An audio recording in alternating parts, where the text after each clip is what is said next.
ខានស្អែកនេះប៉ាបានណាត់លោករទ្ធីឲ្យមកចូលស្ដីតដឹងកូនជាផ្លូវការហើយប៉ាក៏បានរៀបចំកិច្ចសន្យាអាជីវកម្មជាមួយឪពុករបស់គេរួចរាល់ហើយដែរកូនត្រូវទៅរៀបការជាមួយលោករទ្ធីប៉ាក្រែងប៉ាចង់ឲ្យខ្ញុំល្អតាមមែនទេហេតុអីក៏ប៉ាមិនយកពីចិត្តខ្ញុំយ៉ាងនេះហេតុអីក៏ប៉ាយកកូនស្រីខ្លួនឯងបដូរជាមួយនឹងអាជីវកម្មរបស់ប៉ាទៅវិញតែប៉ាបានគិតដល់ការឈឺចាប់របស់ខ្ញុំដែរទេអូនស្មានតែបងមិនដឹងរឿងរបស់អូនណាបងដឹងថាអូនកំពុងតែគិតដល់កូនអ្នកស្រែនោះមែនទេកុំល្ងងពេកម្លេះឯងគួរតែទៅបង្ហាញមុខនៅថ្ងៃស្អែកនេះទៅប្រាប់ឲ្យឪពុកម្ដាយគេឲ្យដឹងថាឯងមិនមែនជាមនុស្សប្រុសកំសាកដែលសំបីតែមនុស្សស្រីដែលខ្លួនស្រឡាញ់ក៏ការពារមិនបាននោះដែរឈប់ពិធីនេះត្រូវតែបញ្ឈប់ត្រឹមនឹងភ្លាមរឿងជញ្ជាំងស្នេហ៍កម្មភាគទី2អ្នកម៉ែគាត់ឈ្មោះថារតនាគាត់មិនមែនជាមនុស្សអាក្រក់ដូចអ្វីដែលបងវាសនានិយាយនោះទេបងវាសនាតែនិយាយមួយបង្ខំឈ្មោះបងរតនារហូតញឹកញាប់តែដែលគាត់តែគឺជាអ្នកខុសនោះម្យ៉ាងទៀតបើទោះជាខ្ញុំបានទៅជួបនឹងបងរតនាពិតមែនតែពួកខ្ញុំក៏មិនបានធ្វើអ្វីឲ្យប៉ះពាល់ដល់មុខមាត់គ្រួសាររបស់យើងដែរបងរតនាជាមនុស្សចិត្តល្អថែមទាំងមានអត្តចរិតស្រស់បូនស្គាល់ខុសស្គាល់ត្រូវថែមទាំងចេះឲ្យតម្លៃអ្នកដទៃទៀតផងឈប់មាត់ឥឡូវនេះកូនឯងហ៊ាននិយាយឈ្មោះវាលឺបែបនេះនៅចំពោះមុខប៉ានិងម៉ាក់កូនផងប៉ាមិនដែលគិតសោះថាកូនស្រីដែលប៉ាចិញ្ចឹមបីបាច់ថែរក្សាដូចជាកែវភ្នែកហ៊ានយកមុខមាត់របស់ប៉ាដែលបានខំកសាងអស់ពេញមួយជីវិតមកជន់ឈ្លីដោយសារតែស្នេហាអត់ប្រយោជន៍បែបនេះសោះឯងដឹងទេថាគេជាកូនអ្នកណាគឺជាកូនអ្នកស្រែមានតែក្លិនផុកជ្រាំនឹងហើយកូនអ្នកស្រែរកស៊ីអីបើមិនធ្វើស្រែដើម្បីចិញ្ចឹមកាពះនោះឬក៏កូនមិនគិតដល់មុខមាត់ប៉ាទេប៉ាសូមប៉ាកុំមើលងាយគាត់បានទេទោះបីជាគាត់ក្រីក្រក៏ពិតមែនតែគាត់មានចិត្តស្មោះត្រង់ជាងកូនដែលមានមួយចំនួនធំទៅទៀតបើប្រៀបជាមួយបងវាសនាហើយនឹងលោករទ្ធីគឺខុសគ្នាដាច់ស្រឡះបងរតនាមិនបានស្រឡាញ់ខ្ញុំដោយសារទ្រព្យសម្បត្តិនោះទេតែគាត់ស្រឡាញ់ខ្ញុំដោយបេះដូងពិតប្រាកដថ្ងៃនេះខ្ញុំសូមប្រាប់ប៉ានិងម៉ែថាខ្ញុំពិតជាស្រឡាញ់គាត់ណាស់គាត់ជាបរិយាល្អសម្រាប់ខ្ញុំក្រៅពីគាត់ខ្ញុំមិនស្រឡាញ់អ្នកណាទាំងអស់នេះណែកូនឈួននេះតាកូនដឹងខ្លួនទេថាកូនកំពុងតែនិយាយពីស្អីតាកូនស្គាល់ថាអ្វីជាសេចក្តីសុខក្នុងជីវិតទេវាគឺជាភាពសុបូរសប្បាយវាគឺជាទ្រព្យសម្បត្តិមាសប្រាក់ឋានៈបុណ្យស័ក្តិនឹងហើយកូនគិតទៅមើលម៉ាលីបើកូនរៀបការជាមួយនឹងអ្នកស្រីនោះតាកូននឹងមានជីវិតរស់នៅសុបូរសប្បាយដូចរាល់ថ្ងៃនេះទៀតទេតាកូនត្រូវយកមុខទៅទុកនៅឯណាហើយកូនក៏នឹងបាត់បង់ការរាប់អានជាច្រើនថែមទាំងខ្លាចជាកូនប្រសាស្រីអ្នកស្រែដែលរស់នៅក្នុងខ្ទមដូចគ្នាអញ្ចឹងដែរយល់ទេនេះម៉ាក់និយាយចំពោះតែកូនទេណាចុះចំណែកមុខមាត់របស់ម៉ាក់ហើយនឹងប៉ាកូនវិញនោះតើមិត្តភក្តិរបស់ម៉ាក់នឹងសើចចំអកឲ្យម៉ាក់យ៉ាងម៉េចតើនឹងមានរឿងអ្វីកើតឡើងទៅម៉ាក់នេះមិនហ៊ានសម័យទេណាលោកអើយលោកម៉ាក់ខ្ញុំសុខចិត្តធ្វើជាកូនប្រសាស្រីអ្នកស្រែដែលមានក្តីសុខពិតប្រាកដក៏ប្រសាជាងធ្វើជាជំទាវអ្នកមានតែគ្មានស្នេហាស្មោះពិតប្រាកដដែរឬក៏ប៉ានិងម៉ាក់គិតថាលោករទ្ធីពិតជាស្រឡាញ់ខ្ញុំដោយស្មោះមែនខុសហើយបើខ្ញុំមិនមែនជាកូនរបស់លោកប៉ាហើយនឹងអ្នកម៉ាក់ទេនោះក៏គាត់មិនស្រឡាញ់ខ្ញុំដែរគឺគាត់ស្រឡាញ់ទ្រព្យសម្បត្តិរបស់លោកប៉ាហើយនឹងអ្នកម៉ាក់ច្រើនជាងលោកប៉ាអ្នកម៉ាក់ខ្ញុំមកជម្រាបលោកទាំងពីរនៅយប់នេះគឺដើម្បីសុំការអនុញ្ញាតហើយនឹងសុំបំពេញបំណងរបស់ខ្ញុំផងខ្ញុំសូមអង្វរលោកទាំងពីរសូមអនុញ្ញាតឲ្យខ្ញុំរៀបការជាមួយបងរតនៈទៅនេះខ្ញុំនឹងបង្ហាញឲ្យលោកទាំងពីរបានឃើញថាគាត់នឹងអាចក្លាយជាមនុស្សល្អម្នាក់សម្រាប់គ្រួសារយើងសូមអនុញ្ញាតតើកូនគិតតប៉ាល្ងងខ្លៅដល់ថ្នាក់អនុញ្ញាតឲ្យកូនស្រីតែមួយគត់របស់ប៉ាទៅរស់នៅជាមួយនឹងអាកូនអ្នកសុំទានម្នាក់នោះមែនទេគ្មានផ្លូវទេប៉ាមិនអាចធ្វើតាមការសុំរបស់កូនជាដាច់ខាតឥឡូវនេះប៉ាមានរឿងមួយសំខាន់ជាងដែលត្រូវប្រាប់កូនលោកវីរៈបានដើរទៅកាន់ទូដាក់ឯកសារហើយយកក្រដាស់កិច្ចសន្យាមួយយកមកដាក់លើតុនោះគឺជាកិច្ចសន្យាអាជីវកម្មធំមួយខានស្អែកនេះប៉ាបានណាត់លោករទ្ធីឲ្យមកចូលស្ដីតដឹងកូនជាផ្លូវការហើយប៉ាក៏បានរៀបចំកិច្ចសន្យាអាជីវកម្មជាមួយឪពុករបស់គេរួចរាល់ហើយដែរកូនត្រូវទៅរៀបការជាមួយលោករទ្ធីបើមិនដូច្នេះទេចាប់ពីថ្ងៃនេះតទៅមិនចាំបាច់ហៅប៉ាថាប៉ាទៀតទេប៉ានឹងកាត់កាល់កូនចោលពីត្រកូលគ្រួសារត្រឹមថ្ងៃនេះតែម្ដងកូននឹងគ្មានសិទ្ធិទទួលមរតកអ្វីទាំងអស់កូនជ្រើសរើសមើលទៅថាតើរវាងភាពសបោសបាយការរក្សាកេរ្តិ៍ឈ្មោះគ្រួសារឬស្នេហាឆ្កួត ដែលនឹងនាំឲ្យកូនស្លាប់ដោយភាពក្រីក្រតើកូនយកមួយណា ប៉ា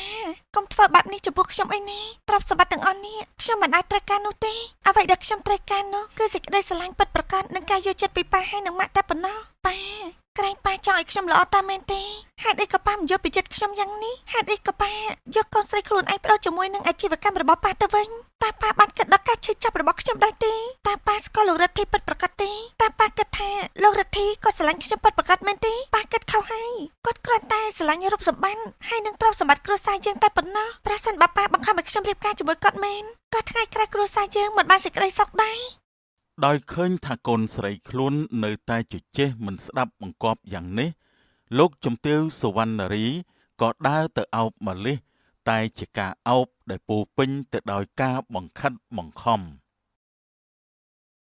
កូនអើយកូនគិតថាបរោះជាកូនអ្នកស្រែនោះគេនឹងស្រឡាញ់កូនបានយូរបណ្ដាទៅពេលដែលគេឃើញកូនមិនអាចទម្លាប់រស់នៅក្នុងភាពក្រីក្រដូចជាគេបានទេនោះគេនឹងពេបជ្រីមើងងាយកូនរួចក៏បោកបង់កូនចោលភ្លាមមិនខានទេម៉ាក់ហើយនឹងប៉ាធ្វើបែបនេះគឺដើម្បីចង់ការពារកូនម៉ាក់មិនចង់ឲ្យកូននេះរងទុក្ខវេទនាទេណាស្ដាប់តាមម៉ាក់ទៅកូនកូនទទួលយកលោករទ្ធីទៅព្រោះគេគឺជាជំរឿដ៏ត្រឹមត្រូវសម្រាប់កូនហើយនឹងសម្រាប់គ្រួសារយើងណាអត់ទេខ្ញុំនឹងមករៀបការជាមួយលោករទ្ធីជាដាច់ខាតព្រោះអីខ្ញុំអត់បានស្រឡាញ់គាត់ឡើយតែអ្នកម៉ាក់អាចបំពេញបំណងតាមអ្វីដែលខ្ញុំត្រូវការម្ដងបានទេបាននៅតែបង្ខំខ្ញុំបែបនេះទៀតនោះទោះជាលោកប៉ាហើយនឹងអ្នកម៉ាក់កាត់ការខ្ញុំចេញពីតកគ្រួសារក៏ដោយចាស់ក៏ខ្ញុំនៅតែជ្រើសរើសបងរតនៈដែរហើយខ្ញុំនឹងទៅតាមគាត់មិនថារស់នៅក្នុងខ្ទមស្រែឬក៏ធ្វើចំការអ្វីទេខ្ញុំនឹងតស៊ូគ្រប់យ៉ាងជាមួយនឹងគាត់ទោះបីជាមានឧបសគ្គធំប៉ុណ្ណាក៏ខ្ញុំមិនចោះចាញ់ដែរឯងហ៊ានសម្បើមណាស់ម៉ាលីសូម្បីតែប៉ានិងម៉ាក់ក៏មិនអាចប្រៀបបានជាមួយនឹងអាកូនអ្នកស្រែនោះអញ្ចឹងដែរមែនទេបានបើកូនហ៊ានដើរចេញពីផ្ទះនេះប៉ានឹងតាមរកអាកូនអ្នកស្រែនោះចាប់វាទៅដាក់គុកភ្លាមហើយប៉ានឹងរកលេសដើម្បីប្តឹងវាថាបានប្រើល្បិចល្បងកូនកូនត្រូវដឹងថាឥទ្ធិពលរបស់ប៉ានៅពេលនេះគឺធំធេងណាស់ប៉ាអាចធ្វើឲ្យវាបាត់បង់ជីវិតដោយគ្មានអ្នកណាដឹងក៏បានដែរយល់ទេឬក៏កូនចង់បានអញ្ចឹងទើបកូនអស់ចិត្តពាក្យសម្ដីរបស់ឪពុកនាងបានធ្វើឲ្យម៉ាលីសស្រឡាំងកាំងនិងភ័យខ្លាចដល់បេះដូងព្រោះនាងក៏ដឹងដែរថាឪពុកនាងមិនដែលចេះកុហកនោះឡើយនៅពេលនិយាយអំពីរឿងឥទ្ធិពលរបស់គាត់ដោយមិនអាចធ្វើអ្វីបានម៉ាលីសបានត្រឹមអង្គុយយំនៅលើឥដ្ឋទាំងភ័យស្លន់ស្លោប៉ាកុំធ្វើបាបគាត់អីណាកុំធ្វើបាបបងរតនាគាត់គ្មានកំហុសទេកំហុសទាំងអស់គឺជារបស់ខ្ញុំតែម្នាក់គាត់អត់មានពាក់ព័ន្ធទេបើកូនមិនចង់ឲ្យវាមានរឿងអីគឺមានតែផ្លូវមួយគត់កូនត្រូវទៅនៅទីនេះកុំចេញទៅណាជាដាច់ខាតប៉ានឹងចាប់ផ្ដើមរៀបពិធីមង្គលការរបស់កូនជាមួយនឹងលោករទ្ធីនៅសប្តាហ៍ក្រោយនេះតែម្ដងពេលនេះប៉ានឹងមិនទុកឲ្យកូនចេញទៅក្រៅផ្ទះរហូតដល់ថ្ងៃរៀបការយល់ទេដើម្បីសុវត្ថិភាពកូនប៉ានឹងដាក់មនុស្សឲ្យចាំមើលថែកូនគ្រប់ពេលវេលាទៅឆាប់ចូលបន្ទប់ភ្លាមទៅបន្ទាប់មកលោកវីរៈនិងលោកជំទាវសុវណ្ណរីបានដើរចេញទៅទាំងទឹកមុខរឹងមាំដាច់អហង្ការដោយទុកឲ្យម៉ាលីសអង្គុយយំសោកសៅនៅកណ្ដាលបន្ទប់នាងដឹងថានាងអាចជាប់អន្ទាក់ហើយនាងមិនអាចរត់ទៅជួបរតនៈបានឡើយព្រោះនាងមិនចង់ឲ្យរតនៈមានគ្រោះថ្នាក់ដោយសារតែនាងដែរតែនាងត្រូវទៅរកវិធីតាក់ទងទៅរតនៈជាបន្ទាន់លុះស្អែកឡើងជាពេលដែលរិទ្ធីមកចូលស្ដីដណ្ដឹងម៉ាលីសតាមការគ្រងទុករិទ្ធីបានដើរចូលទៅក្នុងបន្ទប់របស់ម៉ាលីសទាំងញញឹមញញែមដោយភាពជឿជាក់ពេលដែលម៉ាលីសកំពុងអង្គុយនៅមាត់បង្អួចដោយទឹកមុខស្មើនាងក៏ឮសំឡេងផ្អែមល្ហែមតែពោរពេញទៅដោយភាពក្រអឺតក្រទមរបស់រិទ្ធីនិយាយមករកនាងម៉ាលីសអូនហេតុអីបានជាអូនអង្គុយម្នាក់ឯងបែបនេះឪពុករបស់អូនបានប្រាប់បងថាអូនមិនសូវស្រួលខ្លួនមែនទេអូនត្រូវមើលថែសុខភាពផងណាព្រ ព្រោះយើងចិត្តចូលរោងការហើយបើអូនមានរឿងអីកើតឡើងបងច្បាស់ជាពិបាកចិត្តស្លាប់ហើយគ្រាន់តែឮសំឡេងរបស់រិទ្ធីនិយាយភ្លាមម៉ាលីសហាក់មិនសប្បាយចិត្តតលតែសោះនាងនិយាយដោយសំឡេងរាបស្មើទាំងមិនងាកមើលមុខនិងមិនខ្វល់ជាមួយសម្ដីរបស់លោករិទ្ធីឡើយលោករទ្ធីខ្ញុំអត់បានឈឺនោះទេខ្ញុំគ្រាន់តែចង់នៅស្ងាត់តែម្នាក់ឯងប៉ុណ្ណោះហើយខ្ញុំក៏មិនយល់ថាលោកត្រូវមកបន្ទប់របស់ខ្ញុំធ្វើអីដែរយើងគ្មានរឿងអីត្រូវនិយាយគ្នានោះទេសូមលោកត្រឡប់ទៅវិញទៅបានទេអូនម៉ាលីហេតុអីក៏ចង់នៅស្ងាត់តែម្នាក់ឯងអញ្ចឹងថ្ងៃស្អែកនេះឪពុកម្ដាយបងនឹងមកទៅដឹងអូនជាផ្លូវការហើយបងមកនេះគឺបានយកកាដូមួយនេះយកមកជូនអូនសង្ឃឹមថាអូននឹងពេញចិត្តលោករទ្ធីរបស់នេះថ្លៃពេកហើយមិនស័ក្តិសមនឹងខ្ញុំនោះទេសូមលោកយកកាដូរបស់លោកត្រឡប់ទៅវិញទេហើយខ្ញុំក៏មិនចាំបាច់ត្រូវការចុះស្ដីដណ្ដឹងជាផ្លូវការរបស់លោកដែរព្រោះខ្ញុំមិនបានស្រឡាញ់លោកខ្ញុំនឹងមិនរៀបការជាមួយលោកឡើយយកល្អសូមលោករំសាយចាស់ទេតើនៅមានឱកាសហាអូនកំពុងតែនិយាយលេងទេមែនទេបងយល់ថាអូនអាចនឹងតូចចិត្តនឹងឪពុកម្ដាយអូនរឿងអីមួយតែអូនត្រូវតែគិតឲ្យច្បាស់ណាម៉ាលីសពិធីត្រូវបានរៀបចំអស់ហើយគ្រួសារយើងទាំងពីរក៏បានយល់ព្រមសហការគ្នាជាដៃគូអាជីវកម្មធំរួចដែរអូនមិនអាចបដិសេធបានទេហេតុអីខ្ញុំមិនអាចបដិសេធបានខ្ញុំមិនបានស្រឡាញ់លោកទេខ្ញុំស្រឡាញ់រៀបនឹងភ្លាត់មាត់និយាយទៅហើយនាងក៏ស្រាប់តែនឹកឃើញដល់ពាក្យគំរាមរបស់ឪពុកនាងហើយនាងក៏ឈប់និយាយភ្លាមខ្ញុំមិនអាចរៀបការជាមួយលោកបានទេសូមលោកក៏មិនខិតមិនខំខ្ញុំអីនេះលោកក៏ដឹងបើការរៀបការជាមួយគ្នាទាំងបង្ខំនោះអញ្ចឹងថ្ងៃក្រោយក៏មិនមានផលល្អសម្រាប់គ្រួសារយើងទាំងសងខាងដែរដូច្នេះគួរតែបញ្ឈប់ត្រឹមនេះទេបង្ខំអ្នកណាហ៊ានបង្ខំប្រពន្ធរបស់បងនោះបងពិតជាស្រឡាញ់អូនដោយស្មោះមែនណាអូនស្មានតែបងមិនដឹងរឿងរបស់អូនណាបងដឹងថាអូនកំពុងតែគិតដល់កូនអ្នកស្រែនោះមែនទេកុំល្ងងពេកម៉ាលីសបងបានឮរឿងរ៉ាវរបស់គេខ្លះហើយក្មេងនោះវាគ្រាន់តែលងសម្រស់អូននិងទ្រព្យសម្បត្តិរបស់អូនតែប៉ុណ្ណោះវាគ្មានអនាគតសម្រាប់អូនទេចំណែកបងវិញបងអាចផ្ដល់អ្វីគ្រប់យ៉ាងដែលអូនចង់បានបងអាចនាំអូនទៅដើរលេងនៅអឺរ៉ុបឬទៅអាមេរិកបានគ្រប់ពេលឲ្យតែអូនចង់ទៅចុះកូនអ្នកស្រែនោះវិញតើអាចទេត្រឹមតែដើរលេងក្នុងប្រទេសខ្មែរក៏គ្មានលទ្ធភាពផងលោកក៏ថាខ្ញុំត្រូវការរឿងទាំងអស់នេះមែនទេខុសហើយខ្ញុំថាខ្ញុំមិនត្រូវការអ្វីទាំងអស់របស់លោកឡើយខ្ញុំមិនត្រូវការទ្រព្យសម្បត្តិហើយនឹងស្នេហាខ្លាំងក្លារបស់លោកនោះទេឥឡូវនេះខ្ញុំចង់នៅស្ងាត់ស្ងៀមតែម្នាក់ឯងសូមលោកចេញពីបន្ទប់ខ្ញុំភ្លាមទេខ្ញុំមិនចង់និយាយជាមួយលោកទៀតទេឆាប់ចេញទេដោយឃើញថាម៉ាលីសកំពុងតែមានអារម្មណ៍ខឹងនិងនិយាយដាក់ខ្លួនបែបនេះរិទ្ធីក៏ប្រែទឹកមុខទៅជាខឹងរួចនិយាយទាំងក្រអឺតក្រទមតបទៅនាងវិញអូខេបងនឹងចេញទៅ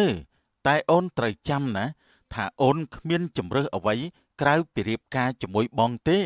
អូនកើតក្នុងត្រកូលនេះអូនត្រូវតែធ្វើតាមអ្វីដែលឪពុកម្ដាយអូនចង់បានម្យ៉ាងវិញទៀតបងសង្ឃឹមថាមិត្តប្រុសកូនអ្នកស្រែរបស់អូនគេនឹងមិនហ៊ានធ្វើអីផ្ដេសផ្ដាសទេបើគេហ៊ានមកបង្កបញ្ហានៅកន្លែងមង្គលការរបស់យើង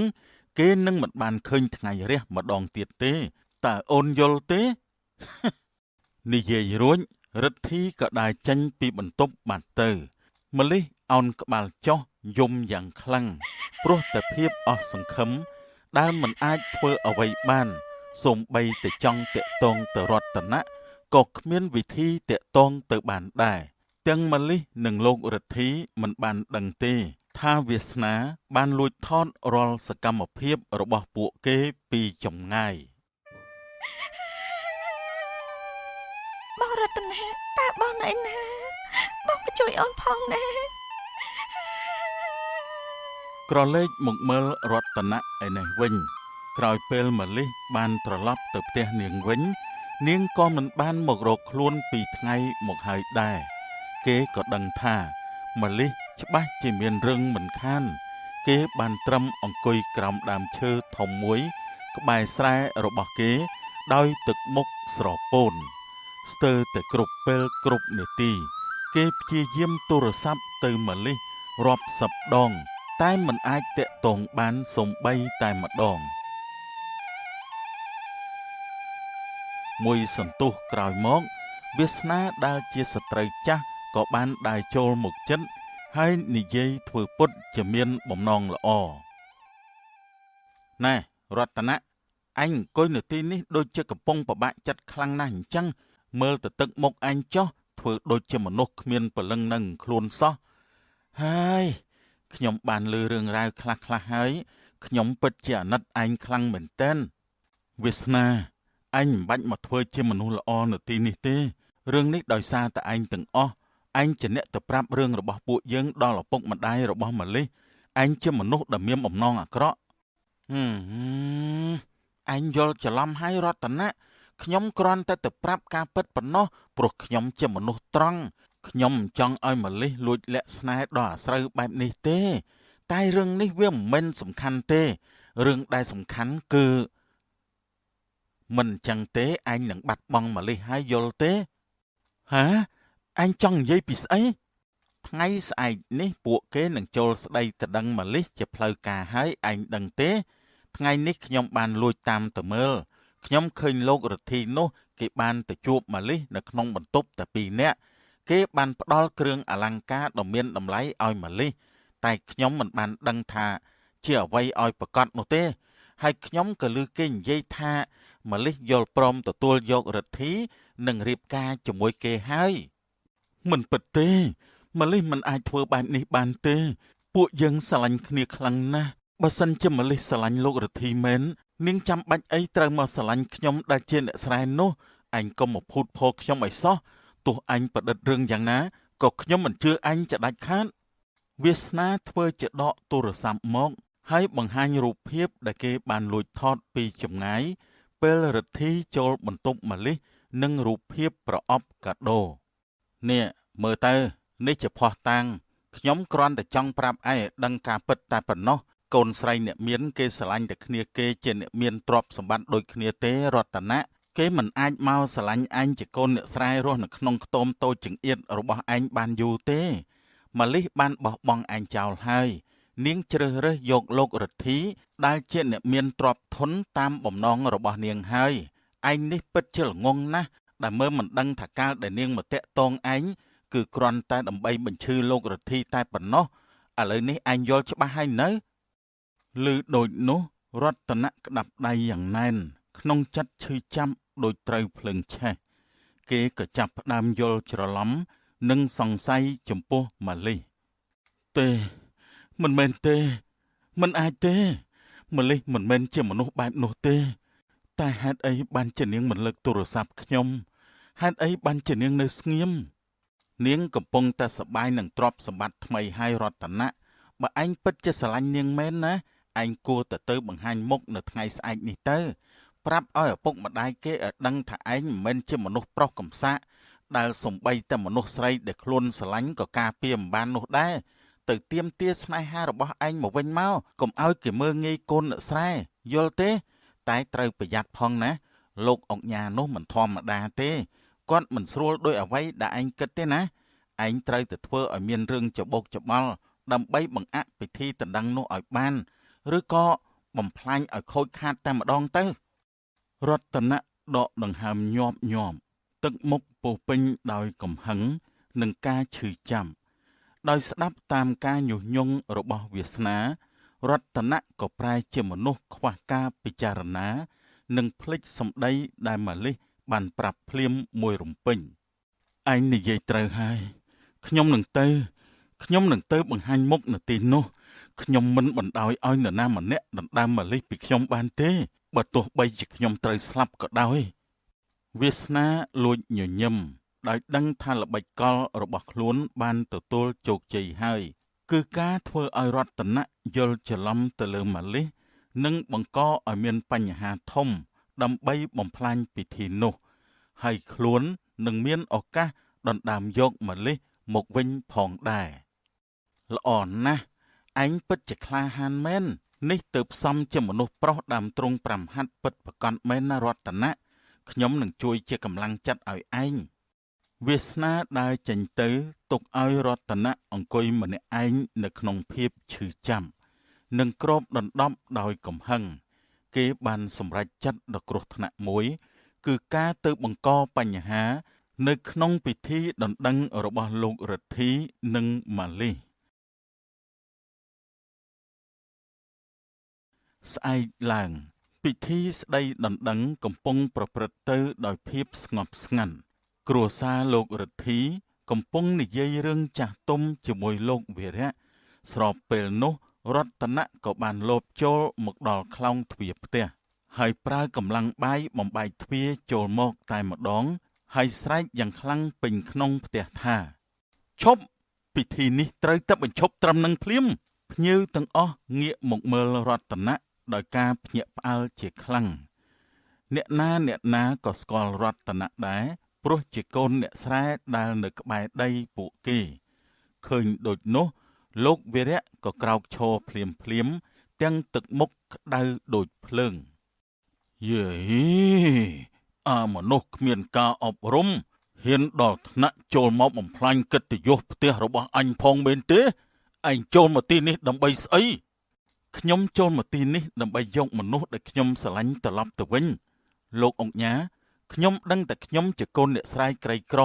តែខ្ញុំមកទីនេះដើម្បីប្រាប់លោកថាម៉ាលីសគឺជាសង្សាររបស់ខ្ញុំនាងស្រឡាញ់តែខ្ញុំម្នាក់គត់នាងមិនបានស្រឡាញ់លោករទ្ធីនេះទេហេតុអីក៏លោកបង្ខំនាងឲ្យរៀបការជាមួយមនុស្សដែលនាងមិនបានស្រឡាញ់យ៉ាងនេះអាកូនអ្នកស្រែឯងហ៊ានដល់ថ្នាក់និយាយបែបនេះនៅនឹងមុខយើងផងតើឯងជានរណាមកពីណាម៉ាលីសមិនដែលស្គាល់ឯងទេឥឡូវនាងជាគូតដឹងរបស់យើងហើយឯងឈួតហើយឆាប់ចេញទៅបើឯងមិនចង់ឈឺសាច់ទេនោះខ្ញុំមិនឈួតទេឯងជាមនុស្សដែលមានលុយតែគ្មានបេះដូងឯងគិតថាមនុស្សស្រីអាចទិញបានដោយលុយហ៎ម៉ាលីសមិនមែនជាមនុស្សស្រីដែលឯងទិញបាននោះទេម៉ាលីសអូនបងដឹងថាអូនលឺបងហៅហើយអូនឆាប់ចេញមកហេតុអីបានជាអូនក្បត់បងអញ្ចឹងហេតុអីបានជាអូនទទួលយកកាដូនិងលុយកាក់របស់គេហេតុអីបានជាអូនជ្រើសរើសគេចោលបងយ៉ាងនេះពេលនោះម៉ាលីសដែលបានលួចរត់ចេញពីបន្ទប់បំណងទៅជួបរតនៈនៅឯខ្ទមស្រែបានឮសំឡេងរតនៈស្រែកហៅនាងក៏ស្ទុះមកដល់មាត់ទ្វារផ្ទះភ្លាមតែក្រោយពេលដែលនាងបានឮសម្ដីរតនៈពេលនោះនាងក៏ស្រឡំកាំងនិយាយមិនចេញព្រោះនាងខំរត់ចុះមកដោយសារឮសំឡេងរតនៈតែបែរជាត្រូវរតនៈចោទប្រកាន់ទៅវិញបងរតនាតើបងកំពុងតែនិយាយពីស្អីនាងអូនមិនដែលមានចិត្តក្បត់សំបីតែបន្តិចឡើយអូនស្រឡាញ់តែបងម្នាក់ប៉ុណ្ណោះតែអូនក្បត់បងបានយ៉ាងម៉េចទៅបងរតនាគ្រាន់តែឃើញម៉ាលីសភ្លាមរតនៈរឹតតែខឹងខ្លាំងឡើងព្រោះតែរូបភាពដែលវាសនាឲ្យគេមើលអូនកុំធ្វើជាលេងល្ខោនទៀតអីម៉ាលីសមាត់អូនថាស្រឡាញ់បងតែចិត្តអូនបែរជាទទួលយកកាដូគេអូនបានជ្រើសរើសយកមុខមាត់ទ្រព្យសម្បត្តិនិងភាពសបោសប្បាយរួចទៅហើយកាលដែលបងបានមកដល់ទីនេះគឺដោយសារតែការឈឺចាប់ស្ទើរស្លាប់ទៅហើយបងមកទីនេះគឺដើម្បីទាមទារស្នេហាស្មោះត្រង់របស់យើងមកវិញតែអូនធ្វើឲ្យបងខកចិត្តខ្លាំងណាស់ម៉ាលីសអត់ទេបងរតនាបងយល់ច្រឡំហើយអូនត្រូវលោកប៉ាបង្ខាំងនៅក្នុងបន្ទប់មិនឲ្យទៅណាអូនចង់ទៅជួបបងខ្លាំងណាស់តែអូនត្រូវលោកប៉ាគំរាមថាបើអូនរត់ចេញទេលោកប៉ានឹងធ្វើបាបបងចំណែកកាដូគេនោះអូនមិនបានទទួលយកទេតែអ្នកណានិយាយប្រាប់បងម៉ាលីសឆាប់ចូលទៅក្នុងបន្ទប់វិញទៅកូនមិនចាំបាច់មកនិយាយជាមួយនឹងអាមនុស្សថោកទាបនេះទេអរតនៈឯងត្រូវតែចេញពីផ្ទះអញឥឡូវនេះភ្លាមបើមិនដូច្នេះទេអញនឹងហៅប៉ូលីសឲ្យមកចាប់ឯងដាក់គុកពីបទចូលលុកលុយផ្ទះអញថ្ងៃនេះជាថ្ងៃរៀបពិធីស្ដីដណ្ដឹងរបស់កូនអញមិនចង់ធ្វើបាបមនុស្សសម្រែដូចជាឯងទេនាំតែចង្រៃផ្ទះអញរតនៈសម្លឹងមើលទៅម៉ាលីសដោយការឈឺចាប់ជាពន់ពេងគេក៏នៅតែមិនជឿម៉ាលីសដដែលម៉ាលីសបងសួរអូនជាលើកចុងក្រោយតើអូនស្រឡាញ់បងឬក៏ស្រឡាញ់ទ្រព្យសម្បត្តិបងត្រូវការចម្លើយពិតប្រាកដនៅក្នុងពេលនេះបងរតនាហេតុអីក៏បងនៅតែសង្ស័យលើអូនទេ អូនស្រឡាញ់តែបងម្នាក់កូនអូនមិនដែលស្រឡាញ់ទ្រព្យសម្បត្តិឬក៏អ្នកណាផ្សេងពីបងឡើយអូនលួចរត់ចេញមកគឺដើម្បីបោះស្រាយរឿងទាំងអស់នេះតែលោកប៉ាគាត់មិនព្រមគាត់គំរាមកាត់កាល់អូនចេញពីតកូលគ្រួសារហើយនឹងគ្មានសិទ្ធិទទួលគេមរតកគ្រប់យ៉ាងរបស់គ្រួសារឡើយតែអូនក៏មិនដែលខ្វល់ក៏ព្រោះតែអូនស្រឡាញ់តែបងម្នាក់កូនប៉ុណ្ណឹងបានហើយម៉ាលីកុំនិយាយរឿងឈួតទៀតអីលោកពូឆាប់ហៅសន្តិសុខមកអុសក្បាលអាមនុស្សនេះចេញទៅវាគ្មានសិទ្ធិអីមកបំផ្លាញថ្ងៃពិសេសរបស់យើងទេឯងគ្មានសិទ្ធិគ្រប់គ្រងលើម៉ាលីទេនាងជាមនុស្សស្រីរបស់យើងដោយមិនអាចទ្រាំបានរតនៈក៏ស្ទុះទៅវាយលោករិទ្ធីទាំងកំរោលភ្លាមភាពចលាចលក៏កើតឡើងនៅក្នុងពិធីនោះយើងនឹងវាយអាចចង្រៃអញឲ្យងាប់អាចចង្រៃអូយលោកពូជួយខ្ញុំផងលោកពូអូយឈប់ភ្លាមទៅសន្តិសុខពួកឯងនៅឈប់ដល់ណាទៀតឆាប់ចូលមកចាប់វាភ្លាមទៅឲ្យលឿនឡើងអរតនៈអញចង់ងាប់មែនទេអញជាកូនអ្នកស្រែហ៊ានមកវាយតប់ជាមួយកូនលោកអុកញ៉ានៅក្នុងផ្ទះអញអញ្ចឹងអញដឹងទេថាអញអាចសម្លាប់អញបានដោយមិនចាំបាច់មានភ័ស្តុតាងទេកុំធ្វើបាបគាត់លេងគាត់ទេក៏អត់បាច់ធ្វើខុសអីទេលោកប៉ាលេងគាត់ទេគាត់ជាមនុស្សល្អទេកុំធ្វើបាបគាត់លោកប៉ាកូនសុំបងណាលោកប៉ារតនៈត្រូវសន្តិសុខចាប់ជាប់រួចអូសចេញទៅក្រៅម៉ាលីអូនត្រូវតែនៅរស់យើងត្រូវទៅតស៊ូជាមួយគ្នាបងមិនបោះបង់អូនទេបងនឹងត្រឡប់មកវិញឲ្យតែអូនស្រឡាញ់បងពិតប្រាកដបងមិនខ្លាចលោកអុកញ៉ានេះទេអូនត្រូវទៅចាំបងត្រឡប់មកវិញណាយកវាចេញទៅយកវាទៅបោះចោលឲ្យឆ្ងាយពីផ្ទះអញថ្ងៃនេះចាត់ទុកថាឯងសំណាងហើយបើសិនជាឯងហ៊ានលេចមុខមកម្ដងទៀតឯងនឹងទទួលបានផលដែលមិននឹកស្មានដល់សន្តិសុខក៏អូសរតនៈចេញទៅម៉ាលីស្រែកយំហើយត្រូវម្ដាយនាងចាប់អូសចូលទៅក្នុងបន្ទប់វិញលោករិទ្ធីមើលទៅរតនៈដោយទឹកមុខចំអកចំណែកវាសនាដែលលួចមើលពីចម្ងាយក៏ញញឹមម្នាក់ឯងព្រោះឃើញថាផែនការរបស់ខ្លួនបានសម្រេចរេងព្រោះស្រឡាញ់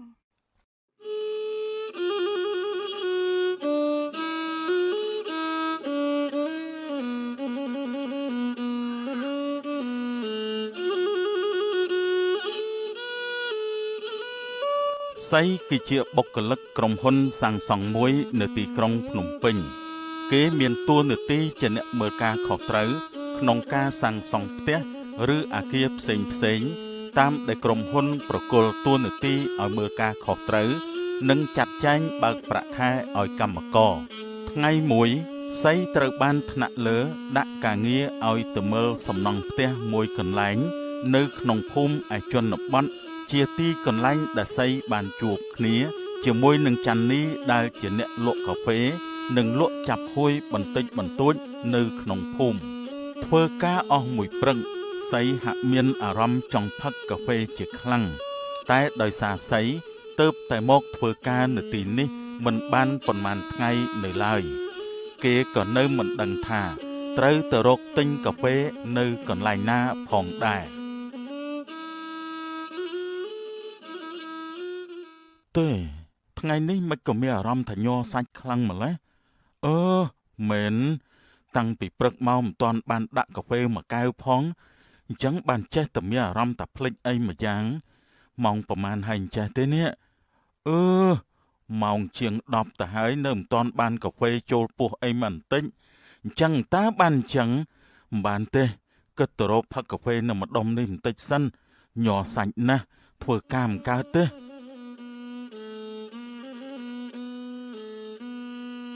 ដើរបានមួយសន្ទុះសៃក៏បានទៅដល់តូបរបស់ចាន់នីដែលជាអ្នកលក់ក៏មានសម្រស់ស្រស់ស្អាតល្មមគួរជាទីចាប់អារម្មណ៍របស់ប្រុសនៅក្នុងភូមិផងដែរទាស់តែនាងមានចរិតកាចឆ្នះបន្តិចនិងសម្ដីមិនសូវជាពិរោះពិសាចំពោះប្រុសប៉ុន្មានឡើយតែទោះជាយ៉ាងណាក៏កាហ្វេរបស់នាងនៅតែមានអ្នកមកទិញជាហូរហែធម្មតាដដែលអ្នកលក់តាណាបាត់ហើយមានអីលក់ខ្លះដែរហ្នឹង អេពូចេះសួរអញ្ចឹងតកែនមើលមិនដឹងទេថាខ្ញុំនេះលក់អីខ្លះមកដាក់តបខ្ញុំឲ្យនៅសូទីនហើយចាស់ពូចង់ទិញអីខ្លះពូមើលទេចំមុខខ្ញុំចាស់រហូតដល់ថ្នាក់ក្មេងស្រីនេះហៅពូអញ្ចឹងហ្មងហីយេក្មេងនេះខ្ញុំមិនដឹងនឹងហើយទើបខ្ញុំសួរតែខុសដែរមែនក្រែងលោមានអីលក់ច្រើនជាងនេះទៅមិនងាយស្រួលខ្ញុំចង់ទិញទេហើយមានលក់កាហ្វេអត់នឹងចាមិនខុសទេពូនៅតូបនេះណាអីក៏មានលក់ដែរពូចង់បានកាហ្វេត្រូវទេកាហ្វេអីក៏មានដែរណាមិនថាកាហ្វេខ្មៅកាហ្វេទឹកដោះគោទឹកកកឬក៏តែទឹកដោះគោក្តៅអីទេគឺមានតែទាំងអស់ហ្នឹងពូមានតែកាហ្វេធម្មតាអញ្ចឹងទេមែនទេហើយចង់មានកាហ្វេ brown អត់ប្រាប់ហើយតែថាអីក៏មានលក់ដែរឲ្យតែជាប្រភេទកាហ្វេកុំឃើញតូបខ្ញុំនេះតូចអញ្ចឹងតែមិនថាកាហ្វេ brown អាមេរិកាណូកាហ្វេ matcha cappuccino ឬក៏កាហ្វេខ្មៅកាហ្វេត្នោតស្អីទេណាគឺមានតែទាំងអស់ហ្នឹងឲ្យតែប្រាប់មកថាចង់បានមួយណាហេតូបនេះតូចអញ្ចឹងសោះមើលទៅធម្មតាតែមិនធម្មតាមែនតើនេះបញ្ចឹងឲ្យកាហ្វេ brown ខ្ញុំមួយកែវមកស្ករតែ 20% បានហើយសុំដាក់ឲ្យលឿនបន្តិចមកណាខ្ញុំបញ្ញាប់ទៅកន្លែងវិញណែពូលះក្រោយបាបញ្ញាប់អញ្ចឹងពូងើបមកទិញតាំងពីព្រឹកបន្តិចទៅនេះហើយកន្លែងខ្ញុំនេះគ្មានទេអាស្ករ 20% ស្អីគេនោះគឺមានតែ1ស្លាបព្រា2ស្លាបព្រាហើយនៅបើចង់បានផ្អែមដាក់5ស្លាបព្រាតែម្ដងទេឥឡូវនេះតាពូចង់បានប្រហែលស្លាបព្រាដែរស្លាប់ហើយលោកអើយដាក់ស្ករគិតជាស្លាបព្រាអញ្ចឹងហ្មងហើយខ្ញុំមិនដឹងថាប្រហែលស្លាបព្រាទៅល្មមទៅក្រែងនាងជាអ្នកលក់អីចានៅទីនេះអត់មានកាហ្វេប្រេមអីនោះទេបើចង់បានផ្អែមតិចដាក់ស្ករតិចបើចង់បានល្មមដាក់ស្ករល្មមហើយបើចង់បានផ្អែមខ្លាំងនោះក៏ដាក់ស្ករច្រើនតិចទៅគឺចាប់ហើយមែនទេពូឥឡូវនេះតាពូចង់បានយ៉ាងម៉េចវិញជួបរបស់ពិតឲ្យខ្ញុំថ្ងៃនេះមើលទៅខ្ញុំមិនដឹងជាបានកាហ្វេផឹកឬក៏អត់ទេមើលទៅនោះបានហើយនាងចង់ដាក់យ៉ាងម៉េចក៏ដាក់ទៅកុំឲ្យតែផ្អែមពេកយកផ្អែមតិចបានហើយណាសុំឲ្យលឿនបន្តិចមកព្រោះខ្ញុំបញ្ញាប់ទៅកន្លែងវិញផងអូខេបើអញ្ចឹងចាំបន្តិចសិនទៅពូបានឥឡូវហើយណាមួយសន្ទុះក្រោយមកកាហ្វេរបស់សៃក៏បានធ្វើរួចហាក់នេះកាហ្វេ brown ផ្អែមល្មមរបស់ពូបានហើយនឹងហើយកាហ្វេ brown មើលទៅមិនដូចកាហ្វេដែលខ្ញុំផឹករាល់ដងសោះហើយក៏មិនសូវទំនងទៀតមិនដឹងជាផឹកកើតឬក៏អត់ទេនេះ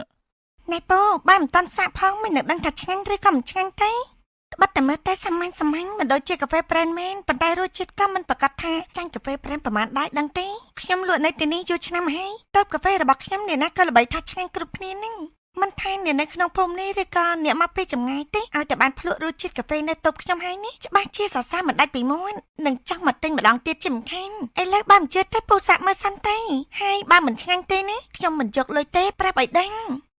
មិនក៏ជឿជាក់ខ្លាំងម្ល៉េះអ្នកលក់ខ្ញុំមិនទាន់សាកផងហ្នឹងឥឡូវនេះខ្ញុំបញ្ញាប់ណាស់មិនទាន់មានពេលដាក់រ៉េតឲ្យទេចាំថ្ងៃណាទំនេរពីការងារខ្ញុំនឹងមកម្ដងទៀតដើម្បីដាក់បន្ទុកមិនខានហើយកាហ្វេហ្នឹងអស់ប្រមាណដែរពូមកដាក់បន្ទុករាល់ថ្ងៃក៏បានដែរស្វាគមន៍គ្រប់ពេលចាអស់3000អីក៏ថោកម្ល៉េះនៅភ្នំពេញខ្ញុំទិញរាល់ដងមួយកែវ8000ឯណោះសៃក៏បានឲ្យលុយទៅចាន់នេះនៅភ្នំពេញស្អីក៏ថ្លៃដែរខុសគ្នាពីជនបទដូចខ្ញុំនេះអរគុណហើយពូថ្ងៃស្អែកកុំភ្លេចមកម្ដងទៀតណានឹងឆាប់បានដាក់បន្ទុកឲ្យខ្ញុំបាទដឹងហើយបើត្រូវមាត់ខ្ញុំនឹងមកទៀតមិនខាន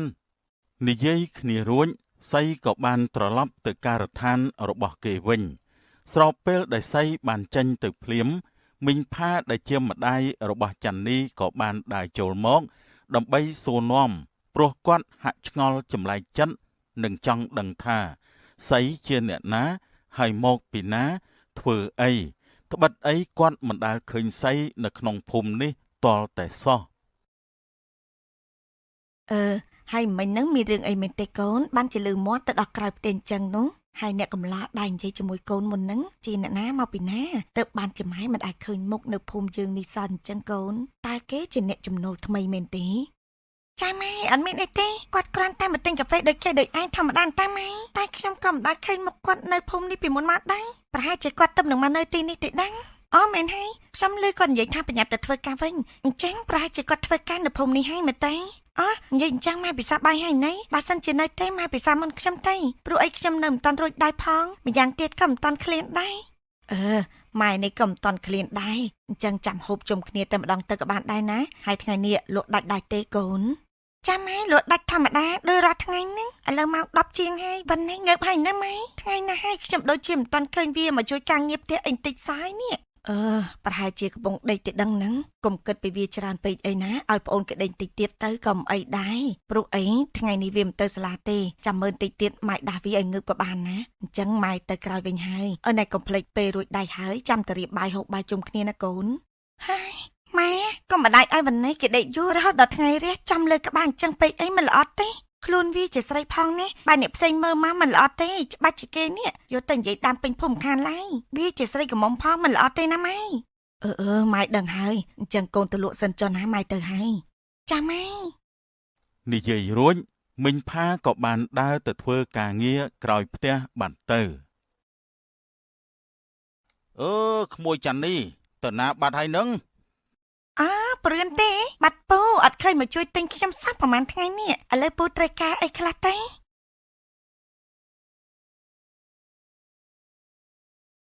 ពូមានទៅណាគ្រាន់តែគ្រឿងក្រៅអីនៅសល់ប្រើវាមិនទាន់អស់អន្តាបើថាអញ្ចឹងឲ្យស្ករសកន្លះគីឡូអំបិលម៉ត់មួយថង់ហើយមានពងទាអត់នោះបើថាមានឲ្យ10គ្រាប់មកហើយចាំដាក់កាហ្វេទៅដោះគោឲ្យ2កែវផងអាមួយយកផ្អែមតិចតិចហើយអាមួយទៀតយកកាហ្វេរៀងចាំបន្តិចមកណាកាហ្វេយកដូចរដំមែនទេពូហ្នឹងហើយស្មានតែភ្លេចហើយតើឲ្យភ្លេចមិនកាត់ពូមើលប្រចាំភូមិតាហើយហ្នឹងពូចាំបន្តិចសិនណារួចឥឡូវហើយនិយាយអញ្ចឹងមិញនៅផ្ទះសុខសប្បាយឬអត់ពូ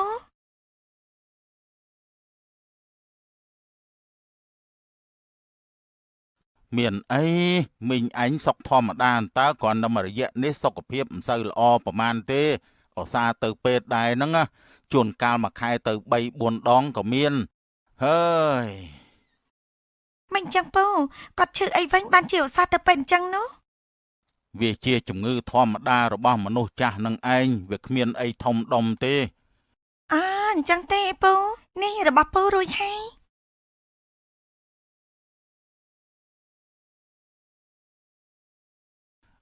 ហើយទាំងអស់នឹងប្រមាណដែរចាំតិចណាពូស្ករសកន្លះគីឡូគឺ1500អំបិល2000ពងទា10គ្រាប់5000ហើយនិងកាហ្វេ6000ទៀនទាំងអស់គឺ14500ណាពូនេះក្មួយ14500រាប់ម្ដងទៀតផងកុំឲ្យច្រឡំគ្រប់ហើយពូអរគុណច្រើនណែនិយាយអញ្ចឹងអ្នកផាម៉ែឯងតាណាបាត់ហើយប្រហែលថ្ងៃនេះដូចជាមិនឃើញដើរកាត់មុខផ្ទះពូសោះម៉ែគាត់កំពុងតែធ្វើអីនៅក្រៅផ្ទះណាពូចង់រកគាត់មានការអីមែនទេចាំខ្ញុំទៅហៅគាត់មកឲ្យនេះអត់មានអីទេគ្រាន់តែសួរលេងតាអញ្ចឹងមិនអីទេណាពូទៅសិនហើយចាពូអរគុណច្រើន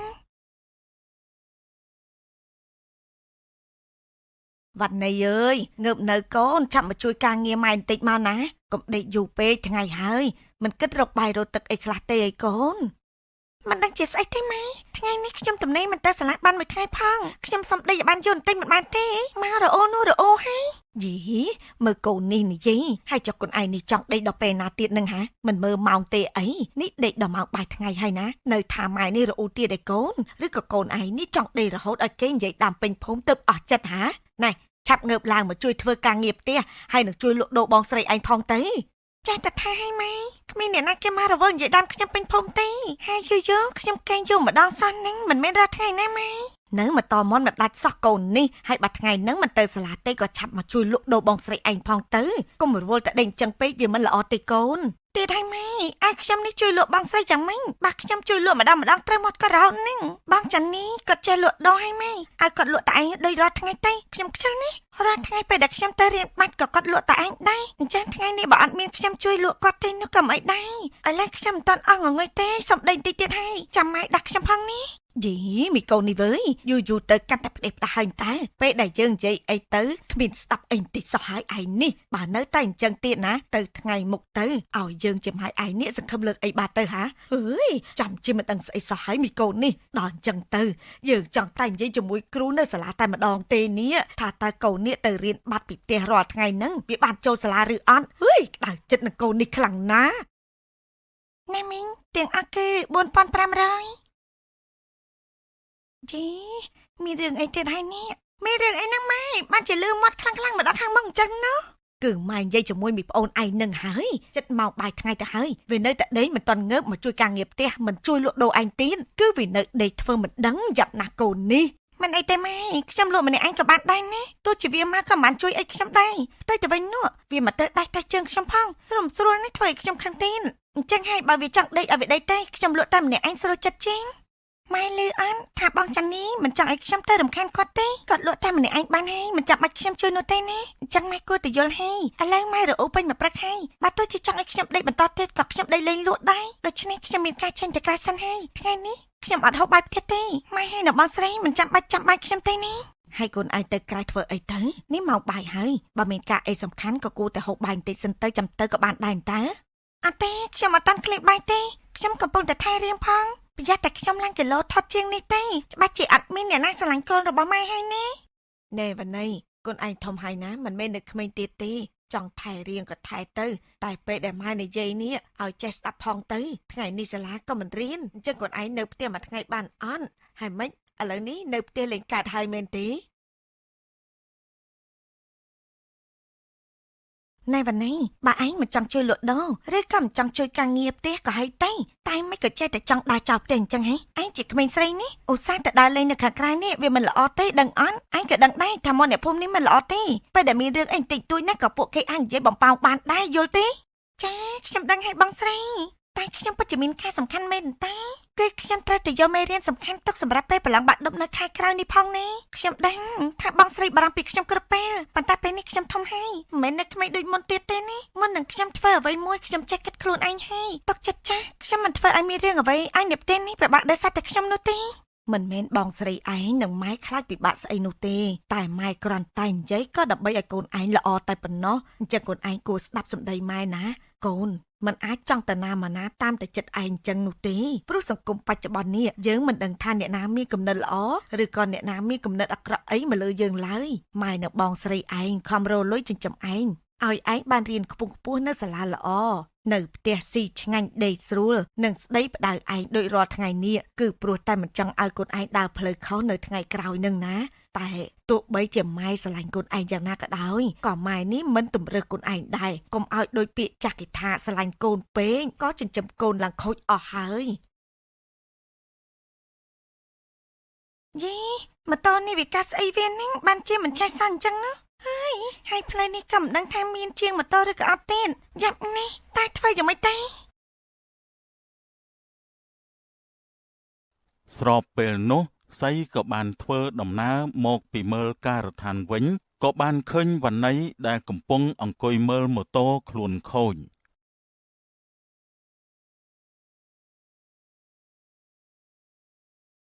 អេអ្នកនាងតើម៉ូតូអ្នកនាងកើតអីបានជាអង្គុយឆ្កាស់ឆ្កៀលអញ្ចឹងនោះខ្ញុំក៏មិនដឹងដែរពូជិះសក់វាក៏រលត់លេងឆៃតែម្ដងទេសាញ់ក៏នៅតែមានច្រើនធម្មតាទេហើយផ្លូវនេះជាងក៏មិនដឹងមាននៅណាទៀតតែពូមានស្កាត់ជាងនៅម្ដុំនេះឬអត់ពូទៀតហើយឯងខ្ញុំជិះកាត់តាមនេះរាល់ថ្ងៃមិនដែលឃើញមានជាងជួសជុលម៉ូតូទេមានតែនៅម្ដុំផ្សារឯណោះតែនៅឆ្ងាយពីទីនេះណាម្យ៉ាងទៀតពេលនេះល្ងាចណាស់ទៅហើយទម្រាំតែបដើម៉ូតូទៅដល់ក៏គេប្រហែលជាបាត់តូបអស់ហើយមើលទៅឥឡូវចាំខ្ញុំជួយមើលសិនតើវាខូចអីក្រែងលោជួសជុលបាន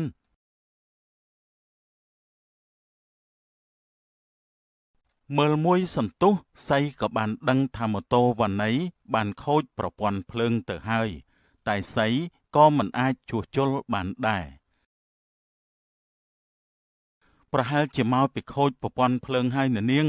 ខ្ញុំមិនអាចជួសជុលបានទេព្រោះគ្មានសម្ភារៈជួសជុល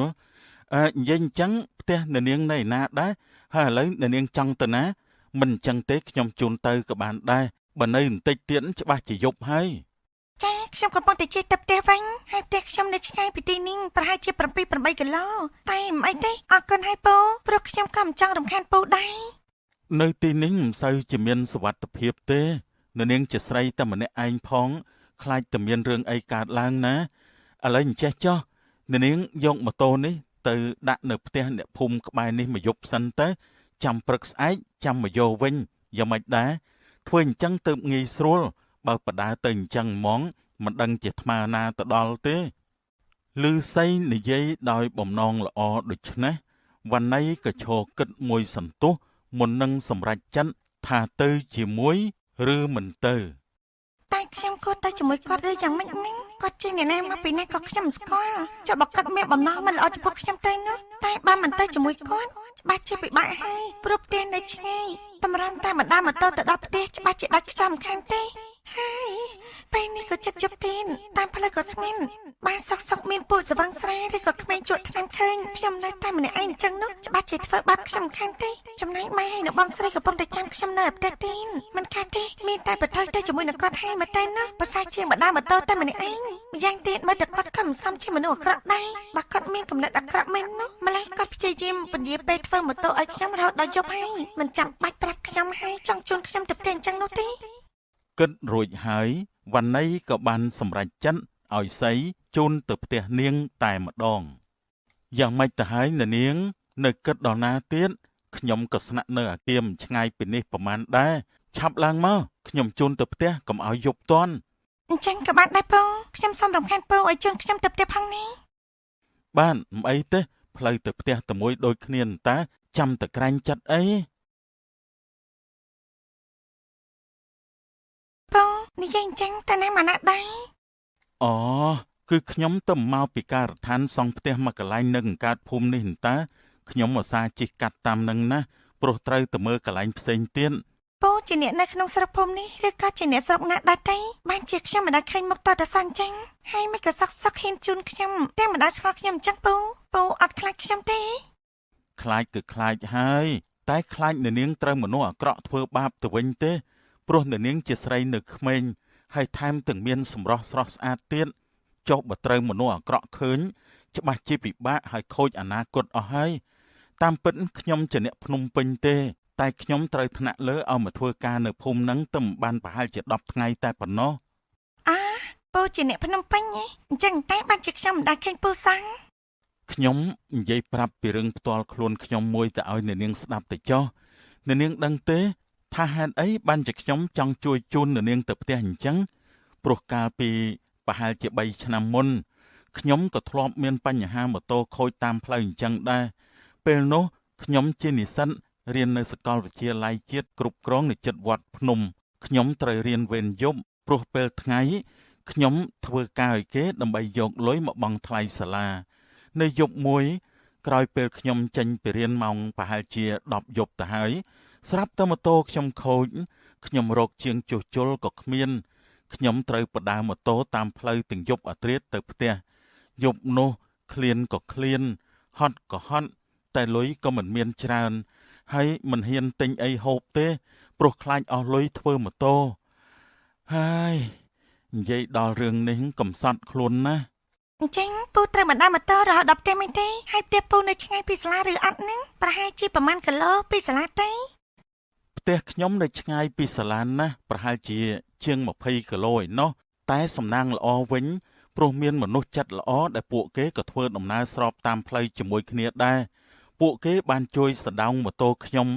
រហូតមកដល់ផ្ទះទាំងដែលពួកគេមិនដែលស្គាល់ខ្ញុំទាល់តែសោះនាងដឹងទេនេះហើយជាសន្តានចិត្តដ៏ល្អមួយដែលខ្ញុំគោរពពួកគេជាខ្លាំងពួកគេមិនបានគិតថាខ្ញុំជាមនុស្សល្អឬក៏អាក្រក់បែបណានោះទេគ្រាន់តែពួកគេចង់ជួយខ្ញុំតែប៉ុណ្ណោះដូចជាពេលនេះអញ្ចឹងខ្ញុំក៏មិនគិតអីច្រើនដែរពេលដែលឃើញនាងមានបញ្ហាតាមផ្លូវដូចជាខ្ញុំអញ្ចឹងនោះខ្ញុំយល់ពីអារម្មណ៍អ្នកដែលធ្លាប់ជួបបញ្ហាដូចជាខ្ញុំអញ្ចឹងណាអញ្ចឹងតែបានជាពូហ៊ានជួយខ្ញុំតែមិនដែលស្គាល់គ្នាសោះ និយាយអញ្ចឹងនាងឈ្មោះអីដែរខ្ញុំអាចសុំស្គាល់ផងបានទេ ចាខ្ញុំឈ្មោះវណ្ណីចាប់ពូវិញឈ្មោះអីដែរ បាទខ្ញុំឈ្មោះសីចាត់ទុកថានេះជាសំណាងរបស់ខ្ញុំហើយដែលបានស្គាល់នាង សំណាងអីទៅពូស្គាល់គ្នាពេលខូចម៉ូតូតាមផ្លូវហ្នឹង បើមិនមែនជាសំណាងទេអញ្ចឹងមានតែជានិស្ស័យមែនទេ ពេលនិយាយដល់ចំណុចនេះអ្នកទាំងពីរហាក់មានអារម្មណ៍ថានិយាយត្រូវគ្នានិងសប្បាយចិត្តរៀងខ្លួនខុសពីកាលជួបគ្នាដំបូងភ្លេចសួរនាងទៀតហើយពេលនាងជិះម៉ូតូជាមួយខ្ញុំអញ្ចឹងនាងមិនខ្លាចសង្សារនាងប្រច័ណ្ឌទេមែនទេ ចេះតែស្មានអញ្ចឹងហើយពូដឹងមកពីណាថាខ្ញុំមានសង្សារនោះ ខ្ញុំនៅមិនតាន់មានសង្សារទេព្រោះអីខ្ញុំនៅកំពង់រានម៉ែនៅបងស្រីខ្ញុំក៏មិនអាចខ្ញុំមានសង្សារដែរណាពូមានតែខ្ញុំទេដែលត្រូវខ្លាចប្រពន្ធពូវិញទៅត្រី ខ្ញុំនៅកំឡោះអន្តាមិនទាន់មានប្រពន្ធឯណាហើយនាងនៅរៀនទេចុះអញ្ចឹងតើបានជាមើលទៅនៅក្មេងស្មានតែមានសង្សារហើយតើបើមានមែនខ្ញុំត្រូវប្រឈមមុខនឹងត្រូវគេវាយហើយមើលទៅ មិនគិតថាខ្ញុំនៅក្មេងអញ្ចឹងខ្ញុំអាយុ18ឆ្នាំហើយទេឆ្នាំនេះខ្ញុំត្រូវប្រឡងបាក់10ដែរហើយចុះពូអាយុប៉ុន្មានហើយ តាមពិតទំ8ដណ្ដប់សោះអញ្ចឹងបានហៅខ្ញុំថាពូប្រហែលជាមកពីខ្ញុំមើលទៅមុខចាស់ពេកទេដឹងហឹម ម៉ែតពូដូចជាមិនសូវចាំប្រហែលផងតែបើមិនអើខ្ញុំហៅពូអញ្ចឹងតើឲ្យខ្ញុំហៅយ៉ាងម៉េចទៅវិញ ហៅខ្ញុំយ៉ាងម៉េចក៏បានដែរតែបើហៅពូអញ្ចឹងវាដូចជាមិនសូវទម្លាប់សោះ ឆ្នាំនេះខ្ញុំមានអាយុ29ឆ្នាំហើយបើអ្នកនាងហៅខ្ញុំបងក៏វាដូចជាមិនសូវសមតែបើហៅខ្ញុំពូក៏ស្ដាប់ទៅវាដូចជាយ៉ាងម៉េចមិនដឹងទេនេះហឹម ហើយឥឡូវសម្រាប់ថាឲ្យខ្ញុំហៅពូឬក៏បងទៅផ្សំនោះ ស្រេចតែអ្នកនាងទេគិតថាមួយណាសមជាងក៏តាមចិត្តទៅចុះ បើតាមខ្ញុំកិនចិត្តពូគឺមិនចង់ឲ្យខ្ញុំហៅពូទេតែចំណែកពូវិញបែរជាហៅខ្ញុំថាអ្នកនាងស្ដាប់ទៅដូចជាខ្ញុំនេះជាកូនស្រីអ្នកមីអញ្ចឹង អ្នកទាំងពីរកំពុងនិយាយចំអន់គ្នាចូលសាច់រឿងស្នេហាសុកសុកក៏ស្រាប់ទៅដល់ផ្ទះវណ្ណីល្មម ពូចាំនឹងហើយដល់ផ្ទះខ្ញុំហើយណាពូ អញដល់ផ្ទះគេបាត់កំពុងទៅចូលសាច់រឿងទៅហើយហ្នឹងណាហើយយ៉ាប់ណាស់ខ្ញុំមិនទាន់បាននិយាយអីផង អរគុណហើយណាពូដែលបានជូនខ្ញុំមកដល់ផ្ទះ អ្នកនាងតែខ្ញុំអាចសុំលេខទូរស័ព្ទឬក៏ Telegram របស់នាងបានទេចាត់ទុកថាជាការរាប់អានគ្នា សំតផងណាពូខ្ញុំនៅមិនទាន់មានទូរស័ព្ទប្រើទេព្រោះបងស្រីហើយនឹងម៉ែខ្ញុំមិនទាន់ឲ្យប្រើតោះតែប្រឡងចប់សិនទើបគាត់ទិញឲ្យ អញ្ចឹងធ្វើម៉េចខ្ញុំអាចជួបអ្នកនាងម្ដងទៀតបានទៅ បើចង់ជួបខ្ញុំមានអីពិបាកពូមកជួយទិញអីខ្ញុំនៅផ្ទះរាល់ថ្ងៃទេនឹងបានជួបខ្ញុំហើយនេះ អញ្ចឹងតើបានជាប្រហែលថាផ្ទះនេះដូចជាធ្លាប់មកទិញកាហ្វេម្ដងតាមពិតនាងប្រហែលជាប្អូនស្រីអ្នកលក់សម្ដីចាក់ទឹកម្លេចនោះហើយមើលទៅបើដឹងអញ្ចឹងមកទិញរាល់ថ្ងៃបាត់ទៅហើយទោះបីជាកាហ្វេបងស្រីនាងឆុងមិនឆ្ងាញ់ក៏ដោយមានតែទ្រាំផឹកទៅបានជួបកូនស្រីគេបានអញ្ចឹងក៏បានដែរព្រោះខ្ញុំក៏ជាអ្នកចូលចិត្តកាហ្វេនៅតូបនេះដែរចាំខ្ញុំអាសាមកណា មានន័យថាពូធ្លាប់មកទីនេះទិញកាហ្វេខ្ញុំមែនទេ ប្រកាសហើយ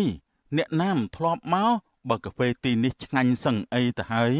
ម្យ៉ាងទៀតខ្ញុំក៏ត្រូវមកមើលការងារសំណង់នៅចិត្តនេះដែរតាអញ្ចឹងខ្ញុំលាទៅវិញហើយណាថ្ងៃក្រោយសង្ឃឹមតែបានជួបគ្នាទៀត ចាពូខ្ញុំអរគុណម្ដងទៀតសុខសប្បាយតាមផ្លូវណាពូ គ្រាន់តែជួបគ្នាថ្ងៃដំបូងពួកគេហាក់មានចិត្តលើគ្នាតិចទៅហើយ តាមពិតគាត់ជាមនុស្សល្អតែខ្ញុំគួរណាមានចិត្តសង្ស័យទៅលើគាត់ពីដំបូងមកសោះ ដោយឃើញវណ្ណីមានបរោះជូនត្រឡប់មកផ្ទះវិញនិងមិនបានជិះម៉ូតូរបស់នាងមកជាមួយនោះមីងផាហាក់ចម្លែកចិត្តនិងឆ្ងល់ជាខ្លាំង វណ្ណីមិនក៏ខ្លួនឯងជិះម៉ូតូជាមួយគេមកផ្ទះវិញចឹងហាហើយតើអ្នកកំឡោះនោះគឺជាអ្នកណាទៅហើយចុះម៉ូតូរបស់ខ្លួនឯងវិញនៅណាមិនបានជិះមកជាមួយនឹងគេចាំអីគឺម៉ូតូខ្ញុំមិនដឹងថាកាត់ស្អីទេខ្ញុំជិះសុកក៏ស្រាប់តែវារលត់តែម្ដងទេធ្វើយ៉ាងម៉េចក៏នៅតែមិនឆេញខ្ញុំចង់ទូរស័ព្ទមកម៉ែមិនបានទេព្រោះម៉ែអត់ឲ្យខ្ញុំប្រើទូរស័ព្ទផងនឹងម៉ែដឹងអត់ខ្ញុំមិនដើរម៉ូតូឡើងយូរហត់ក៏ហត់ភ័យក៏ភ័យខ្លាចតែមានមនុស្សអាក្រក់ឬក៏ពួកស្ទាវបែកថ្នាំមកធ្វើបាបខ្ញុំទេហើយម្យ៉ាងទៀតនេះខ្ញុំក៏ដឹងថាបើមកផ្ទះជាតិប្រកាសជាពុកម៉ែនិងបងស្រីបារម្ភមិនខានទេហើយសំណាងនេះដែលមានមនុស្សប្រុសចិត្តល្អម្នាក់បានជូនខ្ញុំត្រឡប់មកផ្ទះវិញកុំអីមិនដឹងថាពេលណាទៅមកដល់ផ្ទះនោះទេហើយក៏មិនដឹងថាមានរឿងអីកាត់ឡើងចំពោះខ្ញុំនៅតាមផ្លូវដែរម៉ែ ហាមានរឿងចឹងផងឯកូននេះសំណាងល្អហើយដែលអ្នកកំឡោះនោះជាមនុស្សល្អតែបើគេនោះមានគំនិតអាក្រក់វិញម៉ែច្បាស់ជាប្រេះទ្រូស្លាប់មិនខានទេឥឡូវកូនមកដល់ផ្ទះវិញហើយម៉ែនេះក៏អស់បារម្ភដែរលើកក្រោយកូនត្រូវពិនិត្យម៉ូតូឲ្យគ្រប់ជ្រុងជ្រោយមុននឹងចេញទៅណាមកណាដឹងទេនិយាយចឹងហើយចុះឥឡូវម៉ូតូកូនឯងទុកនៅណាទៅ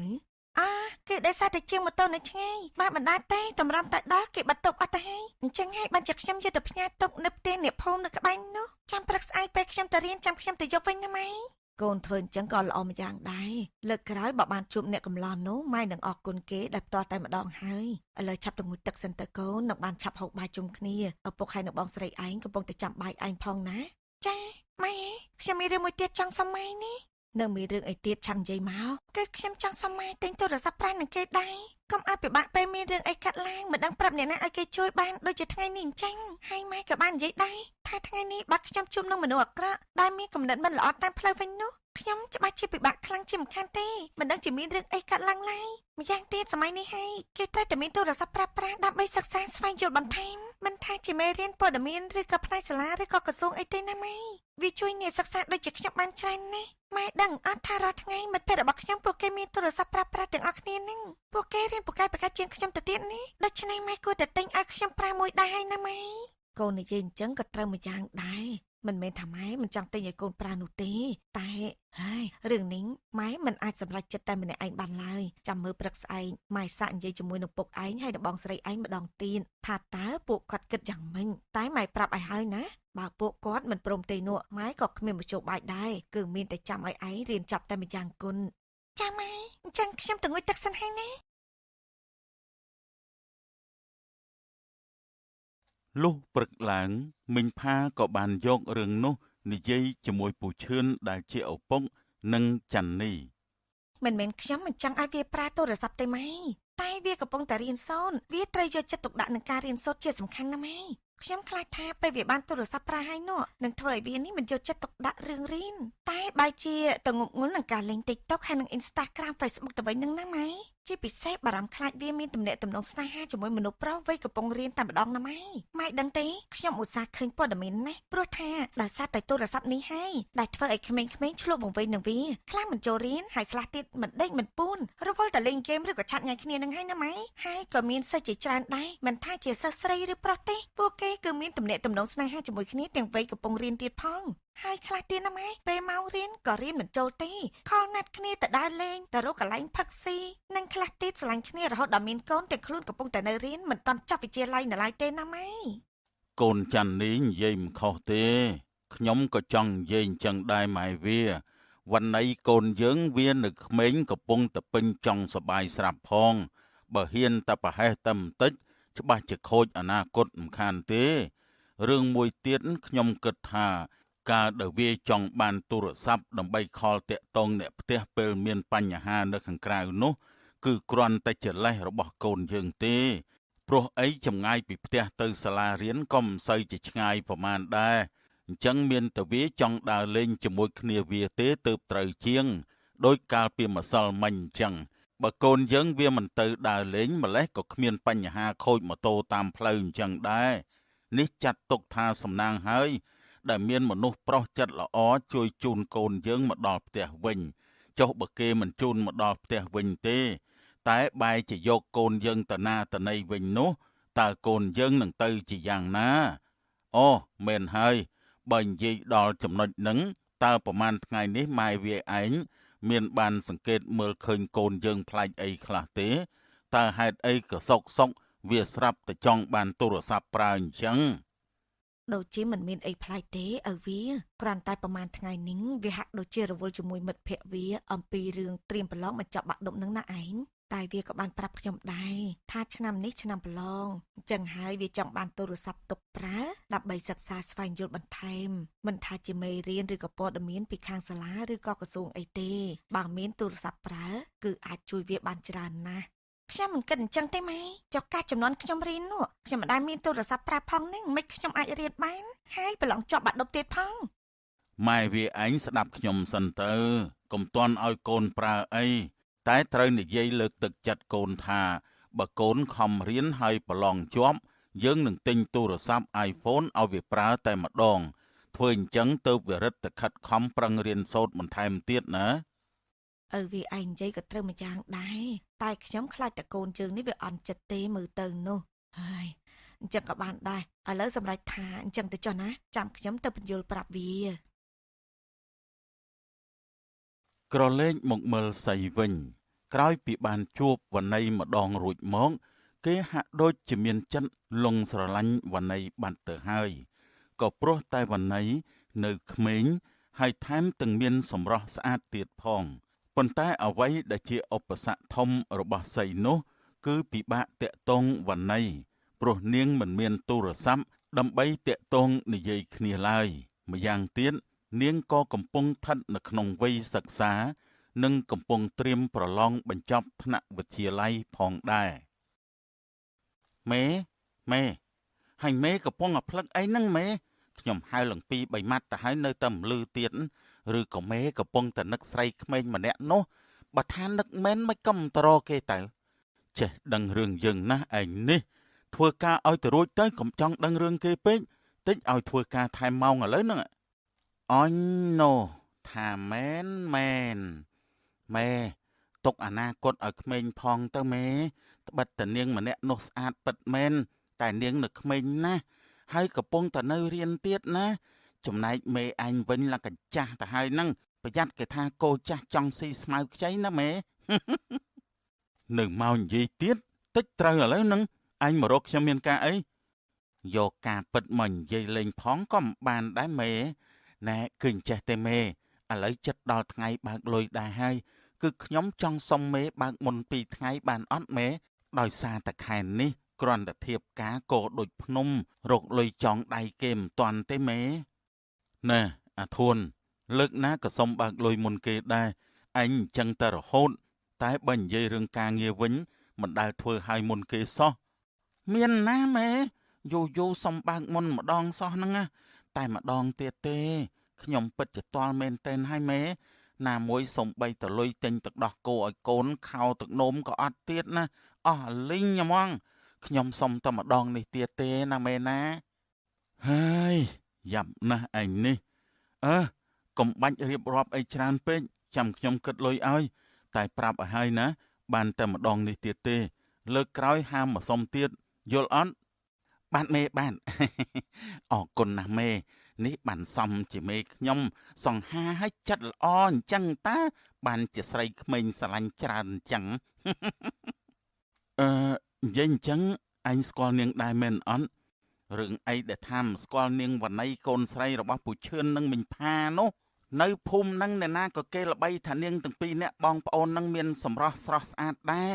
ទាស់តែបងស្រីនាងឈ្មោះចានីរៀងកាចបន្តិចបើសម្ដីវិញថ្ងៃខ្លះក៏ផ្អែមថ្ងៃខ្លះក៏ជូរនេះដោយសារតែខ្ញុំមានប្រពន្ធកូនរួចហើយទេបើមិនទាន់មានដូចមេឯងវិញច្បាស់ជាមិនអោយរួចពីកណ្ដាប់ដៃរបស់ខ្ញុំបានទេប្រាប់មេឲ្យហើយទៅជួនកាលពេលដែលខ្ញុំទៅទិញកាហ្វេនាងម្ដងក៏ខ្ញុំស្រាប់តែគិតតែខ្លួនឯងនេះនៅកំឡោះមិនទាន់មានប្រពន្ធកូនផងក៏ធ្លាប់មានដែរមេឯងនេះនិយាយចេញមកព្រានហ្មងរួចចោះឪពុកម្ដាយនាងយ៉ាងម៉េចដែរកាចឬក៏ស្លូតពួកគាត់ចូលចិត្តមនុស្សប្រុសបែបណាមានដឹងអត់ទេអារឿងហ្នឹងខ្ញុំមិនសូវដឹងច្បាស់ដែរណែមេតែខ្ញុំក៏ដូចជាធ្លាប់ឮគេថាវណ្ណីធ្លាប់មានសង្សាររួចទៅហើយដែរណាតែឪពុកម្ដាយនាងមិនឲ្យនាងមានព្រោះនាងនៅក្មេងពេកហើយនាងក៏បែកគ្នាទៅតែពេលនេះខ្ញុំមិនដឹងថាឪពុកម្ដាយនាងព្រមឲ្យនាងមានសង្សារហើយនៅទេបើមេចង់ដឹងច្បាស់សាកទៅសួរពួកគាត់មើលទៅអ្នកណាទៅហ៊ានសួរហើយយ៉ាងម៉េចចង់ឲ្យឪគេកាប់ខ្ញុំឲ្យយះក្បាលមែនយ៉ាប់ហ្មងធូនឯងនេះបានហើយឆាប់ទៅធ្វើការវិញទៅល្ងាចចាំខ្ញុំបើកឲ្យទេគិតមិនត្រូវដែរថ្ងៃនោះមើលតនាងក៏ហាក់ដូចជាមានចិត្តមកលើខ្ញុំដែរតាឬក៏ឪពុកម្ដាយនាងឈប់ហាមឃាត់នាងហើយទេដឹងម្យ៉ាងទៀតខ្ញុំមិនមែននៅក្មេងឯណាការងារក៏មានធ្វើឡានក៏មានជិះចំណែករូបរាងក៏សង្ហាស្រីណាឃើញក៏ស្រឡាញ់ដែរ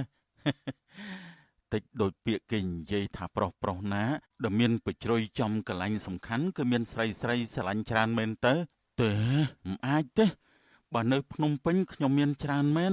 តែនេះនៅជនបទហ្នឹង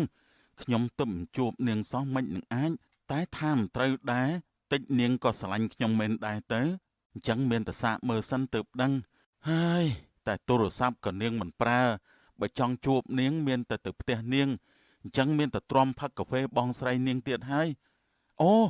នឹកឃើញហើយអញ្ចឹងមានតែប្រើក្បាច់ចាស់ទៀតទេខ្ញុំគិតរួចហើយសីក៏បានដើរទៅរកទិញកាហ្វេនៅតូបរបស់ចាន់នីដែលជាបងស្រីរបស់វណ្ណីក្រែងបានជួបនាងចា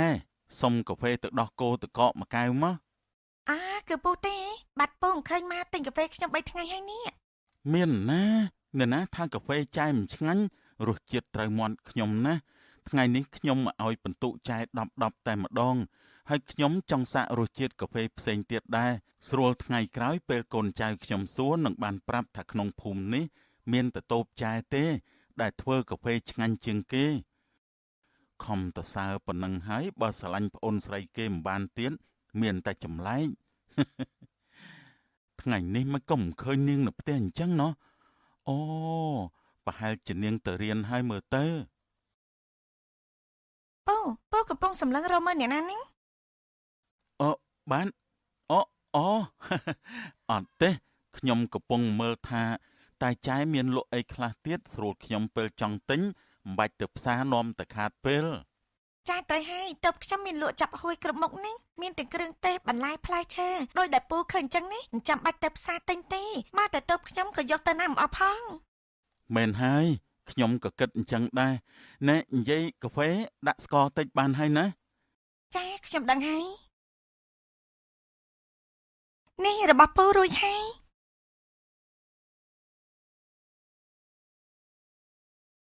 ដោយមិនឃើញវណ្ណីនៅផ្ទះសីក៏មិនបាននៅនិយាយយូរទៀតដែរក្រោយពីបានកាហ្វេរួចសីក៏បានត្រឡប់ទៅការដ្ឋានវិញបើនាងមិននៅផ្ទះមានតែនៅសាលាអញ្ចឹងខ្ញុំមានតែទៅរកនាងនៅសាលាតែម្ដងហើយ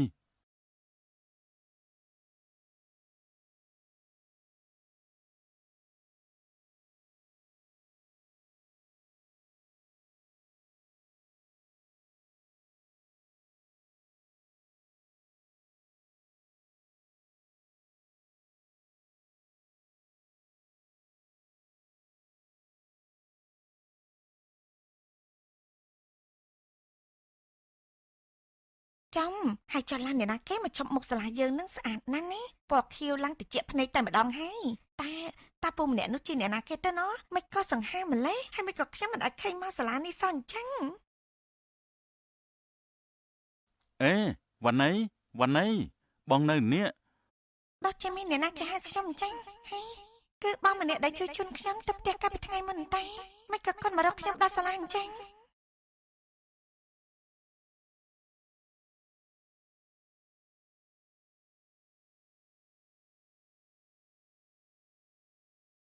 បងមករកខ្ញុំនៅសាលាមានការអីមែនទេនាង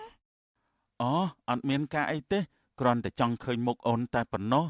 បានហើយបងកុំនិយាយអញ្ចឹងនៅសាលារៀននេះបងមានអ្នកណាឃើញខ្មាស់គេស្លាប់ហើយបងនិយាយមែនណាតាមពិតទៅថ្ងៃនេះបងរវល់ការងារខ្លាំងណាស់ប៉ុន្តែមិនដឹងជាយ៉ាងម៉េចទេបានជាបេះដូងបងនៅមិនសុខវារំអុកឲ្យបងមករកអូនទាល់តែបានឥឡូវដល់ពេលវាបានជួបអូនក៏ស្រាប់តែលោតញាប់ជាងមុនទៅទៀតប្រាប់បេះដូងបងផងទេថាកុំឲ្យអាឡែមអញ្ចឹងពេកតែស្គាល់ខ្ញុំបានតែមួយថ្ងៃសោះហ្នឹងប្រយ័ត្នខ្ញុំវាយនេះបងនិយាយមែនណាបងក៏មិនយល់ពីខ្លួនឯងដែរតែមិនស្គាល់អូនសោះហេតុអីក៏បេះដូងបងនឹកអូនខ្លាំងម្ល៉េះឬក៏អូនដាក់ស្នេហ៍បងទៅដឹងហ្នឹងថ្ងៃនេះបងមានរបស់មួយឲ្យអូនណាអូនឯងសាកបិទភ្នែកសិនទៅវាជាស្អីហ្នឹងចាំឲ្យខ្ញុំនោះតែជាអ្វីទៅបងនេះណាឆាប់បើកភ្នែកមកអូនទូរស័ព្ទ iPhone បងឲ្យខ្ញុំមែនទេប្រកាសហើយបើមិនឲ្យអូនតើឲ្យនរណាទៀតក្រែងអូនចង់បានវាអីខែក្រោយអូនត្រូវប្រឡងផងវាអាចជួយអូនត្រៀមប្រឡងបានច្រើនណាស់ម្យ៉ាងទៀតបងក៏អាចនិយាយលេងជាមួយអូនរាល់យប់ផងដែរតែហេតុអីក៏បងចិត្តល្អជាមួយខ្ញុំយ៉ាងនេះយ៉ាងតែស្គាល់គ្នាមិនបានប្រហែលផងនេះនោះគឺវណ្ណីសង្សារចាក់បងសុងតាយីមានគេទិញទូរស័ព្ទឲ្យទេតើបងប្រុសម្នាក់នោះជានរណាទៅណោះហើយមិនក៏ទិញទូរស័ព្ទឲ្យវណ្ណីអញ្ចឹងតែពួកគេត្រូវជាអ្វីនឹងគ្នាទេមើលទៅដូចស្និទ្ធស្នាលនឹងគ្នាខ្លាំងម្ល៉េះមិនបានទេខ្ញុំត្រូវប្រញាប់យករឿងនេះទៅប្រាប់បងសុងសិនហើយ និយាយរួចនាងសុភាក៏ប្រញាប់យករឿងនេះទៅប្រាប់សួងដែលជាអតីតសង្សារចាស់របស់វណ្ណី បងសួងហើយមានរឿងធំហើយមានរឿងធំហើយណា មានរឿងអីទៅសុភាមិនក៏បញ្ញាប់បញ្ញាល់អីយ៉ាងនេះ គឺវណ្ណីសង្សារបងសួងឯងនឹងណា វណ្ណីយ៉ាងម៉េចសុភាហ៎វណ្ណីកាត់អីមែន អូចាំតិចខ្ញុំដកដង្ហើមឲ្យវាស្រួលបន្តិចសិនណាបង កុំតន់គិតរឿងដកដង្ហើមឆាប់ប្រាប់បងសិនមកតើវណ្ណីមានរឿងអី គឺខ្ញុំឃើញមានប្រុសម្នាក់ជិះឡានសេរីទំនើបមកជួបនឹងនាងនៅមុខសាលាថែមទាំងនិយាយលេងសើចជាមួយគ្នាយ៉ាងយូរហើយគេបានទិញទូរស័ព្ទឲ្យនាងផងដែរណាបងគិតមើលទៅគេនោះណាជាអ្នកណាហើយត្រូវជាអ្វីនឹងសង្សារបងទៅ ហ៎មែនក៏អីមិនបានទេខ្ញុំនឹងទៅរកពួកគេសិន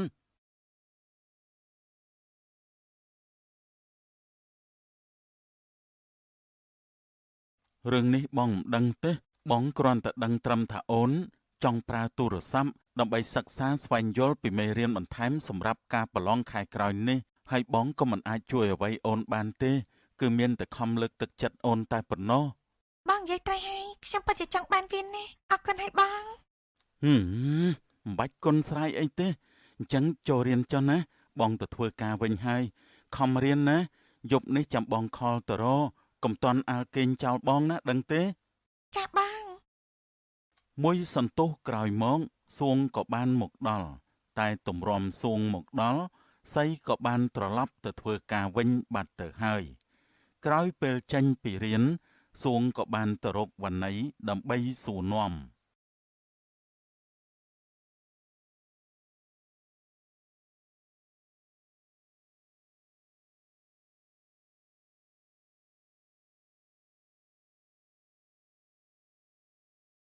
វណ្ណីឈប់សិន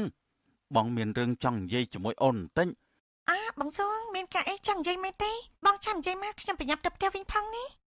មានគេឃើញអូនបានទៅជួបនឹងបរិសម្នាក់នៅក្រៅសាលាមែនទេតើម្នាក់នោះជានរណាហើយគេនិយាយអីខ្លះជាមួយអូន ត្រូវហើយពិតជាមានរឿងអញ្ចឹងមែនគឺបងសៃបានមករកខ្ញុំនិយាយគ្នាលេងធម្មតាទេបងមានអីមែនទេ តើគេនោះត្រូវជាស្អីនឹងអូនតើអូនស្គាល់គេតាំងពីអង្កលមិនក៏បងមិនដែលដឹងអញ្ចឹងតើថ្ងៃនេះមករកអូនធ្វើអីនិយាយអីខ្លះជាមួយអូន ណែបងសួងថ្ងៃនេះបងចម្លែកម្លេះមិនក៏សុកក៏ចង់ដឹងរឿងរបស់ខ្ញុំអញ្ចឹងទោះខ្ញុំទៅជុំអ្នកណាឬក៏និយាយអីជាមួយអ្នកណាក៏ជារឿងផ្ទាល់ខ្លួនរបស់ខ្ញុំដែរមែនអត់មានពាក្យប៉ុនអីនឹងបងទេចាំបាច់អីខ្ញុំត្រូវរីកាប្រាប់បងអញ្ចឹងនោះ រឿងនេះបងដឹងថាបងគ្មានសិទ្ធអីចំពោះអូនទេតែបងខ្លាចអូនចាញ់បោកគេច្រើនជាងអូនគិតទៅមើលហេតុអីក៏សុកគេទិញទូរស័ព្ទឲ្យអូនគេមិនមែនចេះតែចំណាយអីទៅមកលើអូនទេបើគេមិនចង់បានអីមួយពីអូនវិញនោះ ល្មមបានហើយណាបងសួងកាលតែបងចេះនិយាយអញ្ចឹងទៅរួចបងសេះជាមនុស្សល្អនេះកាលពី3ថ្ងៃមុនពេលខ្ញុំជួបបញ្ហាតាមផ្លូវបាក់គ្មានគាត់ទេម្លេះខ្ញុំក៏មិនដឹងថាមានរឿងអីកើតឡើងដែរចំណែករឿងដែលគាត់មានចិត្តទិញទូរស័ព្ទឲ្យខ្ញុំក៏ព្រោះតែគាត់ចង់ឲ្យខ្ញុំងាយស្រួលរៀនហើយនឹងស្វែងយល់ពីមេរៀនបន្ថែមទៀតមិនមែនដូចអ្វីដែលបងគិតអាក្រក់ទៅលើគាត់នោះទេនេះដោយបងអញ្ចឹងកាលដែលយើងតាក់ទងគ្នាជាសង្សារជាង2ឆ្នាំតើបងបានធ្វើរឿងល្អអ្វីខ្លះជាមួយខ្ញុំគឺគ្មានតែទាំងអស់សំបីតែវត្ថុអនុស្សាវរីយ៍បន្តិចតួចក៏បងគ្មានឲ្យខ្ញុំដែរមិញពេលនេះបងចំណាយនឹងបងសៃតាមមែនទេ ស្ដាប់បងសិនវណ្ណីបងគ្មានគំនិតអញ្ចឹងទេបងគ្រាន់តែបារម្ភខ្លាចអូនត្រូវគេបោកចិត្តតែប៉ុណ្ណោះអូនទៅមិនស្គាល់គេអូនមិនទាន់ដឹងពីចិត្តគេច្បាស់នៅឡើយទេចុះបើគេមានបំណងអាក្រក់អីមួយមកលើអូនដោយប្រើទឹកលុយទិញនេះទិញនោះឲ្យអូនដើម្បីឲ្យអូនលងស្រឡាញ់គេនោះ ខ្ញុំនិយាយតែខ្ញុំចង់ស្ដាប់ទៀតនោះទេខ្ញុំធំហើយខ្ញុំចេះគិតហើយណាស្រាប់មកកុំចង់ដឹងរឿងរបស់ខ្ញុំទៀតព្រោះថាយើងលែងជាអ្វីនឹងគ្នាយូរហើយពេលនេះបងនៅដែលបងខ្ញុំនៅដែលខ្ញុំសំក៏មកជេរឆ្អារឿងជីវិតរបស់ខ្ញុំទៀតអីនេះថ្ងៃត្រង់ហើយខ្ញុំប្រញាប់ទៅផ្ទះវិញមិនបាននៅនិយាយលេងជាមួយទៀតទេ វណ្ណីឈប់សិនហើយមិនក៏វណ្ណីប្រែប្រួលខ្លាំងម្លេះណោះតើគេនោះជានរណាទៅហេតុអីក៏ធ្វើឲ្យវណ្ណីលងស្រឡាញ់គេខ្លាំងអញ្ចឹងមិនបានទេខ្ញុំត្រូវតែស្វែងរកការពិតឲ្យឃើញបើមិនអញ្ចឹងទេវណ្ណីច្បាស់ជាត្រូវចាញ់បោកគេមិនខានទេក្រោយពីទទួលបានទូរស័ព្ទថ្មីពីសីមក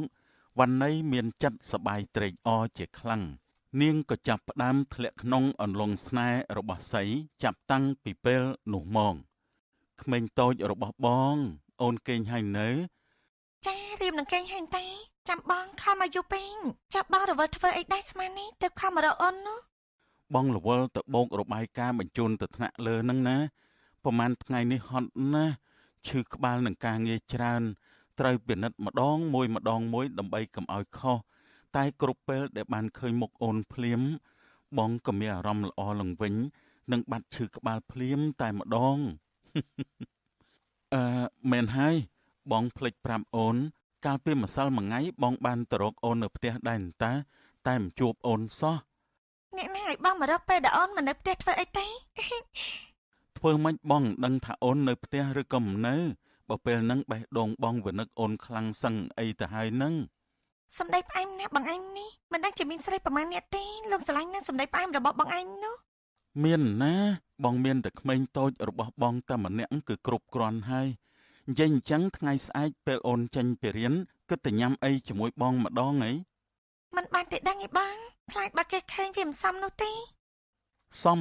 ស្អីគ្រាន់តែញ៉ាំអីសោះហ្នឹងមិនមែនតែដើរលេងផឹកស៊ីណាម្យ៉ាងទៀតពួកយើងជិះឡានតាគ្មាននរណាគេចាប់អារម្មណ៍នឹងយើងទេ អញ្ចឹងក៏បានដែរស្អែកនេះពេលអូនចេញពីរៀនបងមកយកអូនផងណា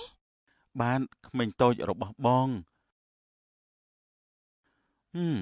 ត្រីស៊ីសន្ទូចហើយតាពេលនេះលុះស្អែកឡើងសៃក៏បានទៅយកវ៉ាន់ណីនៅសាលាអ្នកទាំងពីរក៏បានទៅរកកន្លែងញ៉ាំអីជាមួយគ្នាស្របពេលនោះដែរសុភាក៏បានឃើញពួកគេម្ដងទៀតដោយមានចិត្តចង់ដឹងចង់ឮរឿងរបស់អ្នកទាំងពីរត្បិតអីសុភាក៏ចង់ដឹងពីសាវតាពិតប្រាកដរបស់សៃផងដែរនាងក៏បានជិះម៉ូតូតាមពីក្រោយឡានរបស់ពួកគេស្ងាត់ៗដោយមិនអោយពួកគេដឹងខ្លួនឡើយ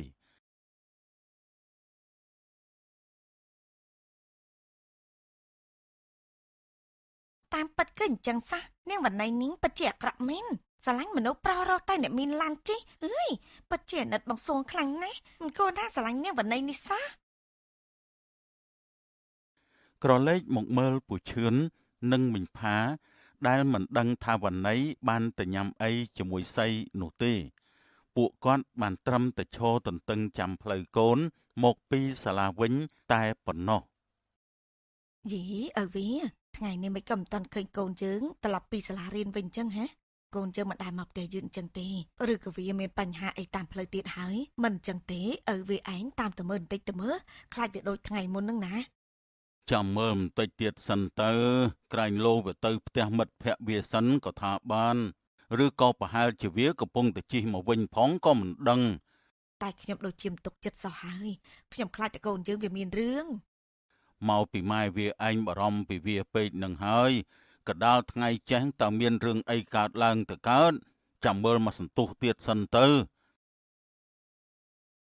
ក្នុងហាងការ៉ាអូខេមួយកន្លែង មិនក៏បងនាំអូនមកទីនេះអញ្ចឹងអូនជាសិស្សផងណាមិនសមទេដឹង អូនដឹងតែថ្ងៃនេះជាថ្ងៃអីទេគឺជាថ្ងៃខួបកំណើតរបស់បងណាដឹងទេអញ្ចឹងបងចង់ធ្វើអ្វីមួយដើម្បីបង្កើតបរិយាកាសឲ្យសប្បាយៗជាមួយអូនម្ដង ហេនេះជាថ្ងៃខុសកំណត់បងហីចាំមិនក៏មានតែយើងពីរនាក់អញ្ចឹងហើយឯណាមិត្តភក្តិបងនោះហេតុអីក៏បងមិនប្រាប់អូនជាមុនអញ្ចឹងធ្វើមិននឹងឲ្យអូនមានកាដូសម្រាប់បងទេ ត្រូវហើយថ្ងៃនេះជាថ្ងៃខួបកំណើតរបស់បងចង់មានពេលសម្រាប់យើងតែពីរនាក់នោះអីបើបងប្រាប់អូនជាមុនធ្វើម៉េចនឹងសប្រៃអូនបាននោះចំពោះកាដូអីគេនោះគឺមិនសំខាន់ចំពោះបងទេឲ្យតែបាននៅក្បែរអូនបងសប្បាយចិត្តពេកទៅហើយ បងឯងនេះសំដីផ្អែមជាងទឹកខ្មុំទៅទេចាំម៉ែតែផ្អែមចឹងបានយូរដែរទេ ហេតុអីក៏មិនបានព្រោះមនុស្សដែលបងស្រឡាញ់គឺមានតែអូនម្នាក់គត់ហើយក៏គ្មាននរណាមកជំនួសអូនពីបងបានដែរដឹងទេអូនឆាប់បិទភ្នែកទៅបងមានរបស់មួយសម្រាប់អូន បងមានអីប្លែកទៀតហើយមែនទេ តែនបើកភ្នែកវិញបានហើយ ខ្សែកស្អាតណាស់បង មកតែប្រហែលជាថ្លៃណាស់ហើយ របស់ថ្លៃរបស់ស្អាតសមនឹងស្រីស្អាតដូចជាអូនអញ្ចឹងហើយអូនសប្បាយចិត្តទេ អូនសប្បាយចិត្តណាស់បង ថ្ងៃនេះជាថ្ងៃខុសកំណត់បងតែអូនអត់មានបានត្រៀមកាដូអ្វីឲ្យបងសោះបែរជាបងជាម្ចាស់ខូបជាអ្នកឲ្យកាដូមកអូនទៅវិញ អញ្ចឹងតើអូនស្រឡាញ់បងខ្លាំងដែរទេ ចា អូនពិតជាស្រឡាញ់បងខ្លាំងណាស់បើមិនអញ្ចឹងអូនមិននឹងហ៊ានមកទីនេះជាមួយបងទេ អញ្ចឹងធ្វើម៉េចទៅបងដឹងតាអូនពិតជាស្រឡាញ់បងមែន តើបងចង់ឲ្យអូនធ្វើយ៉ាងម៉េចទៅបងជេ អញ្ចឹងតាបងសុំអូនរឿងមួយបានទេ សុំអូនរឿងអីទៅបង មានសុំអីទៀតគឺសុំកេងជាមួយអូននឹងហើយ តែបងមិនបានទេធ្វើអញ្ចឹងមិនល្អទេដឹងបើពុកម៉ែហើយនៅបងស្រីអូនដឹងនោះច្បាស់ជាស្លាប់ខានទេនេះបងកុំធ្វើអញ្ចឹងអីបានទេម្យ៉ាងទៀតអូនកំពុងតែរៀនផងអូនខ្លាច ខ្លាចអីអូនសម្លាញ់ខ្លាចមានផ្ទៃពោះមែនទេទុកចិត្តចុះបងចេះការពារឲ្យរឿងនេះហើយបើបងមិននិយាយអូនមិននិយាយក៏គ្មានអ្នកណាគេដឹងដែរអូនសម្លាញ់ ប៉ុន្តែអូនបងកុំធ្វើអញ្ចឹងអីណាបង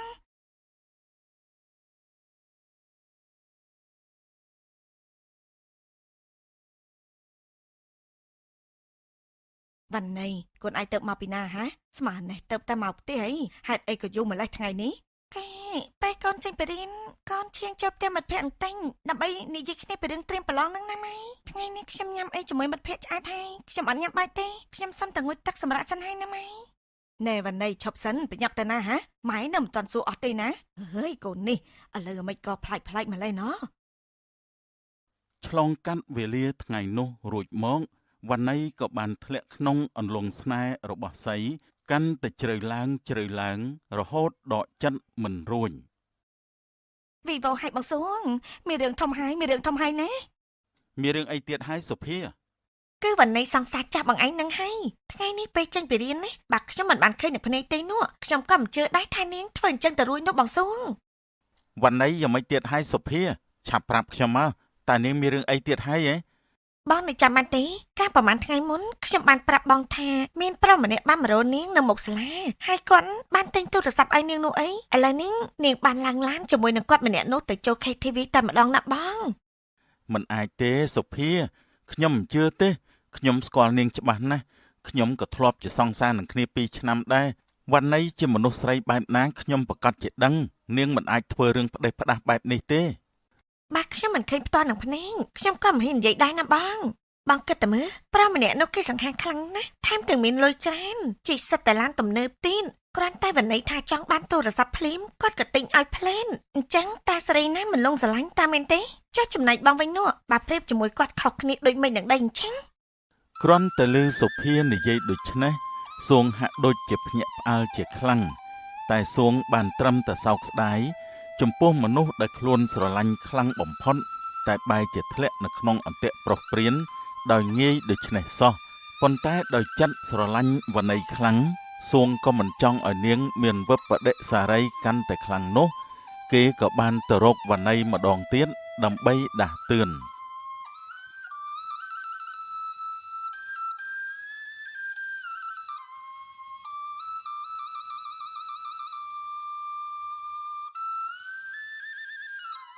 ស្ទើរតែជារៀងរាល់ថ្ងៃសៃតែងតែចាំយកវណ្ណីចេញពីរៀនដើម្បីជូននាងទៅដើរលេងចូល KTV ជាញឹកញាប់ដោយឃើញថាកូនស្រីរបស់ខ្លួនតែងតែមកផ្ទះយូរជាងធម្មតានិងមានប្រុសជូនមកដល់ផ្ទះផងនោះមីងផាហាក់ចម្លែកចិត្តក៏បានហៅវណ្ណីមកសួរនាំ វណ្ណីមកណែម៉ែចង់សួរឯងបន្តិចមានអីចង់សួរទៀតហើយម៉ែរាល់ថ្ងៃពេលចេញពីរៀនតើឯងទៅដើរលេងមែនទេទើបថ្មនេះហើយបានមកដល់ផ្ទះថែមទាំងមានមនុស្សប្រុសជូនមកដល់ផ្ទះទៀតអញ្ចឹងនោះខ្ញុំគ្រាន់តែទៅញ៉ាំអីជាមួយមិត្តភក្តិតែម៉ែមិនបានទៅដើរលេងឯនេះពេលញ៉ាំហើយក៏ឆាប់ត្រឡប់មកផ្ទះវិញតែម្ដងនេះកូនឯងចង់ហក់ម៉ៃដល់ណាទៀតហ៎ហើយចុះទូរស័ព្ទឯងនេះអ្នកណាគេទិញឲ្យឯងមានទំនាក់ទំនងជាមួយអ្នកកំឡោះនោះមែនទេនេះឯងកំពុងតែនាំរឿងហើយណាធ្វើអញ្ចឹងបើមានអ្នកភូមិគេឃើញនោះតើពួកគេនឹងគិតចំពោះឯងយ៉ាងម៉េចហើយតើឲ្យម៉ៃនេះយកមកទៅទុកនៅឯណាទៅឯងធំពេញវ័យហើយមិនមែននៅក្មេងមិនដឹងខ្ចត់អីទៀតនោះទេធ្វើអីឲ្យចេះគិតពីចិត្តម៉ែខ្លះផងទៅហេតុអីក៏មិនស្ដាប់សម្ដីម៉ែដូចបងស្រីឯងអញ្ចឹងហាឯងនេះគួរតែមើលបងស្រីឯងជាគំរូទៅថាចាន់នេះគេស្ដាប់សម្ដីឪពុកម្ដាយយ៉ាងម៉េចខ្លះស្ដីឲ្យខ្ញុំទៀតហើយស្អីក៏ឲ្យខ្ញុំមើលបងចាន់នេះនឹងដែរខ្ញុំមិនល្អដូចជាបងស្រីនោះទេបានហើយខ្ញុំចូលបន្ទប់ហើយមិននៅនិយាយជាមួយម៉ែទៀតទេនេះម៉ែហើយនៅបងនិយាយក៏ព្រោះតែចង់ឲ្យឯងល្អដែរណាឯងនៅមិនយល់ទៀតទេមិនក៏ពេលដែលម៉ែនិយាយឲ្យឯងទិញទួយឯងគិតថាម៉ែស្ដីឲ្យឯងអញ្ចឹងក្រែងឯងថានឹងមិននាំបញ្ហាចូលផ្ទះមែនទេ តែពេលនេះឯងមានដឹងខ្លួនទេថាឯងកំពុងនាំបញ្ហាមកផ្ទះហើយចាប់ពីពេលនេះទៅហាមដាច់ខានមិនឲ្យឯងតាកតងនឹងអាប្រុសម្នាក់នឹងទៀតទេយល់ទេហេតុអីមិនឲ្យខ្ញុំតាកតងគេឬក៏បងខ្លាចខ្ញុំនេះល្អជាងបងតាមមែនទេបានជាខំហាមខ្ញុំយ៉ាងនេះនីងមិនក៏ឯងនិយាយអញ្ចឹងហ่าវ៉ានីបងនិយាយចង់ឲ្យឯងល្អតែឯងសាក់គិតមកទេបើប្រុសនោះជាមនុស្សល្អមែននោះតែគេមិននឹងឯងមកតាកតងជាមួយនឹងឯងពេលដែលឯងនេះជាក្មេងស្រីកំពុងរៀនអញ្ចឹងថែមទាំងចំណាយលុយទិញទូរស័ព្ទនាំឯងដើរលេងញ៉ាំអីរហូតតែម្ដងហេតុអីក៏មិនហ៊ានមកជួបពុកម៉ែយ៉ាងនេះទៅវិញច្បាស់ណាស់គេគ្រាន់តែចង់បោកប្រាស់ឯងតែប៉ុណ្ណោះព្រោះគេមានលុយច្រើនម្យ៉ាងទៀតថាមិនត្រូវនោះគេក៏មានប្រពន្ធកូនរួចទៅហើយគេថាបានដែរយល់ទេបងនិយាយអស់ហើយណែបើអស់ហើយបងឈប់និយាយទេឥឡូវខ្ញុំអស់កម្លាំងណាស់ខ្ញុំចង់ទៅបន្ទប់គេងដោយវណ្ណីកំពុងធ្លាក់ក្នុងអន្លង់ស្នេហ៍ស័យកាន់តែជ្រៅទៅនោះទោះចាន់នេះនិងមិញផាននិយាយយ៉ាងណា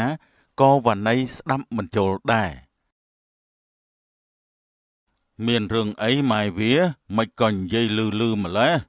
គឺកូនស្រីឪវាឯងនឹងណានិយាយលេងស្ដាប់គ្នាហើយនៅពេលនេះហាស្ដាប់រឿងអីទៅប្រាប់ខ្ញុំបន្តិចមកបានទេបើឪវាឯងចង់ដឹងច្បាស់ទៅសួរកូននឹងទៅនឹងដឹងហើយចាន់នេះប្រាប់ពុកបន្តិចបានទេថាមានរឿងអីទៀតហើយខ្ញុំទៅលក់ដល់សិនហើយប៉ងបើពុកចង់ដឹងទៅសួរវណ្ណីខ្លួនឯងទេអូនសំឡាញ់បងមកដល់ផ្ទះហើយពេលនេះបងមានអារម្មណ៍ថានឹកអូនណាពុកកែសម្ដែងណាបងឯងនេះផ្អែមជាងទឹកខ្មុំទៅទៀតអរគុណបងសម្រាប់ប្រហែលថ្ងៃនេះ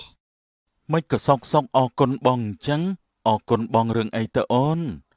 គឺអរគុណសម្រាប់ក្តីស្រឡាញ់របស់បងដែលតែងតែធ្វើឲ្យអូនសប្បាយចិត្តគ្រប់ពេលហើយក៏អរគុណដែលបានជូនអូនដើរលេងញ៉ាំអីយ៉ាងឆ្ងាញ់នឹងនេះនិងគឺជាលើកទី1ហើយដែលអូនមានអារម្មណ៍ល្អអញ្ចឹងណាមិនអីទេអូនបន្តិចបន្តួចសោះក៏អរគុណដែរមើលតែបងជាអ្នកដទៃអញ្ចឹងអូនដឹងទេបងពិតជាសប្បាយចិត្តណាស់ដែលបានស្គាល់អូនខែនេះជាខែរងាផងតែបងហាក់ដូចជាកក់ក្ដៅដល់ហើយពេលដែលបាននៅចិត្តអូនបងមិនធ្លាប់មានអារម្មណ៍បែបនេះពីមុនមកទេឬចុះអូនតើអូនមានអារម្មណ៍ដូចបងដែរទេចាស់បងអូនក៏ដូចគ្នាដែរប្រហែលនេះជានិស្ស័យរបស់ពួកយើងហើយមែនទេអត់មែនហើយអូនភ្លេចសួរបងឬមួយបងឆ្លើយនឹងអូនតាមត្រឹមមកកុំកុហកបានទេប្រកាសជាបានអូនមានអីចង់សួរបងហ៎តើបងមានប្រពន្ធកូនដែរទេថាមែននាងប្រកាសជាសួរអញ្ចឹងស្មានតែរឿងអីតាអត់ទេបងឯណាមានប្រពន្ធកូននោះបើបងមានបងមិននឹងអាចមកស្រឡាញ់អូនកើតទៅមែនទេ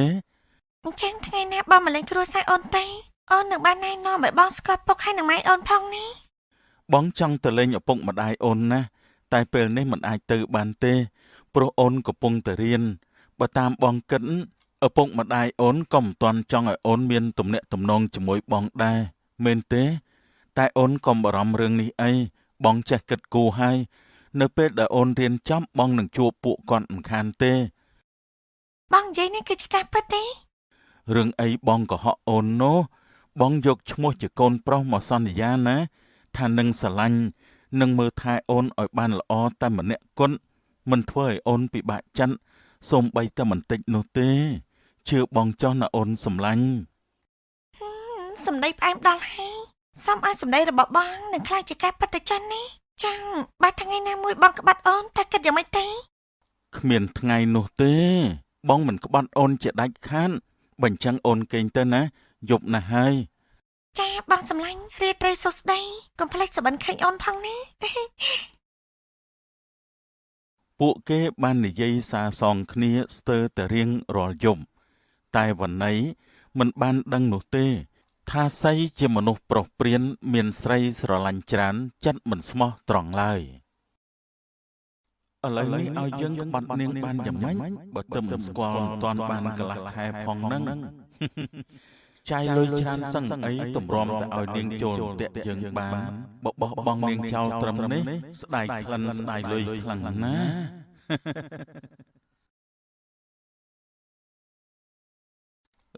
អ្នកផាអើយតើកំពុងធ្វើអីដែរម្នាក់ឯងហ្នឹងហើយមិនកុំហៅឲ្យកូនមកជួយទៅអ្នកផាឯងចាស់ហើយណានៅខំធ្វើអីទៀតអូអ្នករឿនទេអី កូនខ្ញុំរវល់លក់ដូរនៅឯផ្ទះចំណែកពុកវាក៏ទៅចំការបាត់តាំងតែពីព្រលឹមម្លេះណាអញ្ចឹងហើយខ្ញុំក៏មិនចង់ទំនេរដៃក៏ឆ្លៀតជួយការងារផ្ទះដែរទៅណាមួយតើនៅមានកម្លាំងនៅធ្វើការក៏ចេះតែធ្វើទៅណាហើយអ្នករឿនឯងទៅណាមកណាដែរនឹងអូគឺខ្ញុំចង់ទៅចុងភូមិទៅរកអ្នកភាពបន្តិចហ្នឹងណា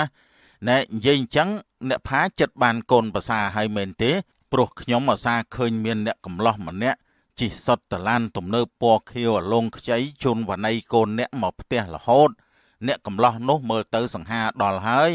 តើជាអនាគតកូនប្រសាអ្នកមែនទេអូអ្នករឿនឯងយល់ច្រឡំតែដឹងអីខ្ញុំឯណាចិត្តមានកូនប្រសាទៅបើសូម្បីតែមុខគេក៏ខ្ញុំមិនដែលបានឃើញផងនឹងហើយក៏មិនដូចអ្នកគិតដែរណាពួកគេគ្រាន់តែជាមិត្តភក្តិនឹងគ្នាធម្មតាតែមិនមែនជាអនាគតកូនប្រសាអីទេណាអ្នកអើយអញ្ចឹងទេអីខ្ញុំស្មានតែកូនប្រសាឬក៏សង្សារអន្តើខំតែតសើបើអញ្ចឹងខ្ញុំទៅសិនហើយណាបើមានរវល់អីកុំភ្លេចហៅខ្ញុំមកចូលរួមផងណាអ្នក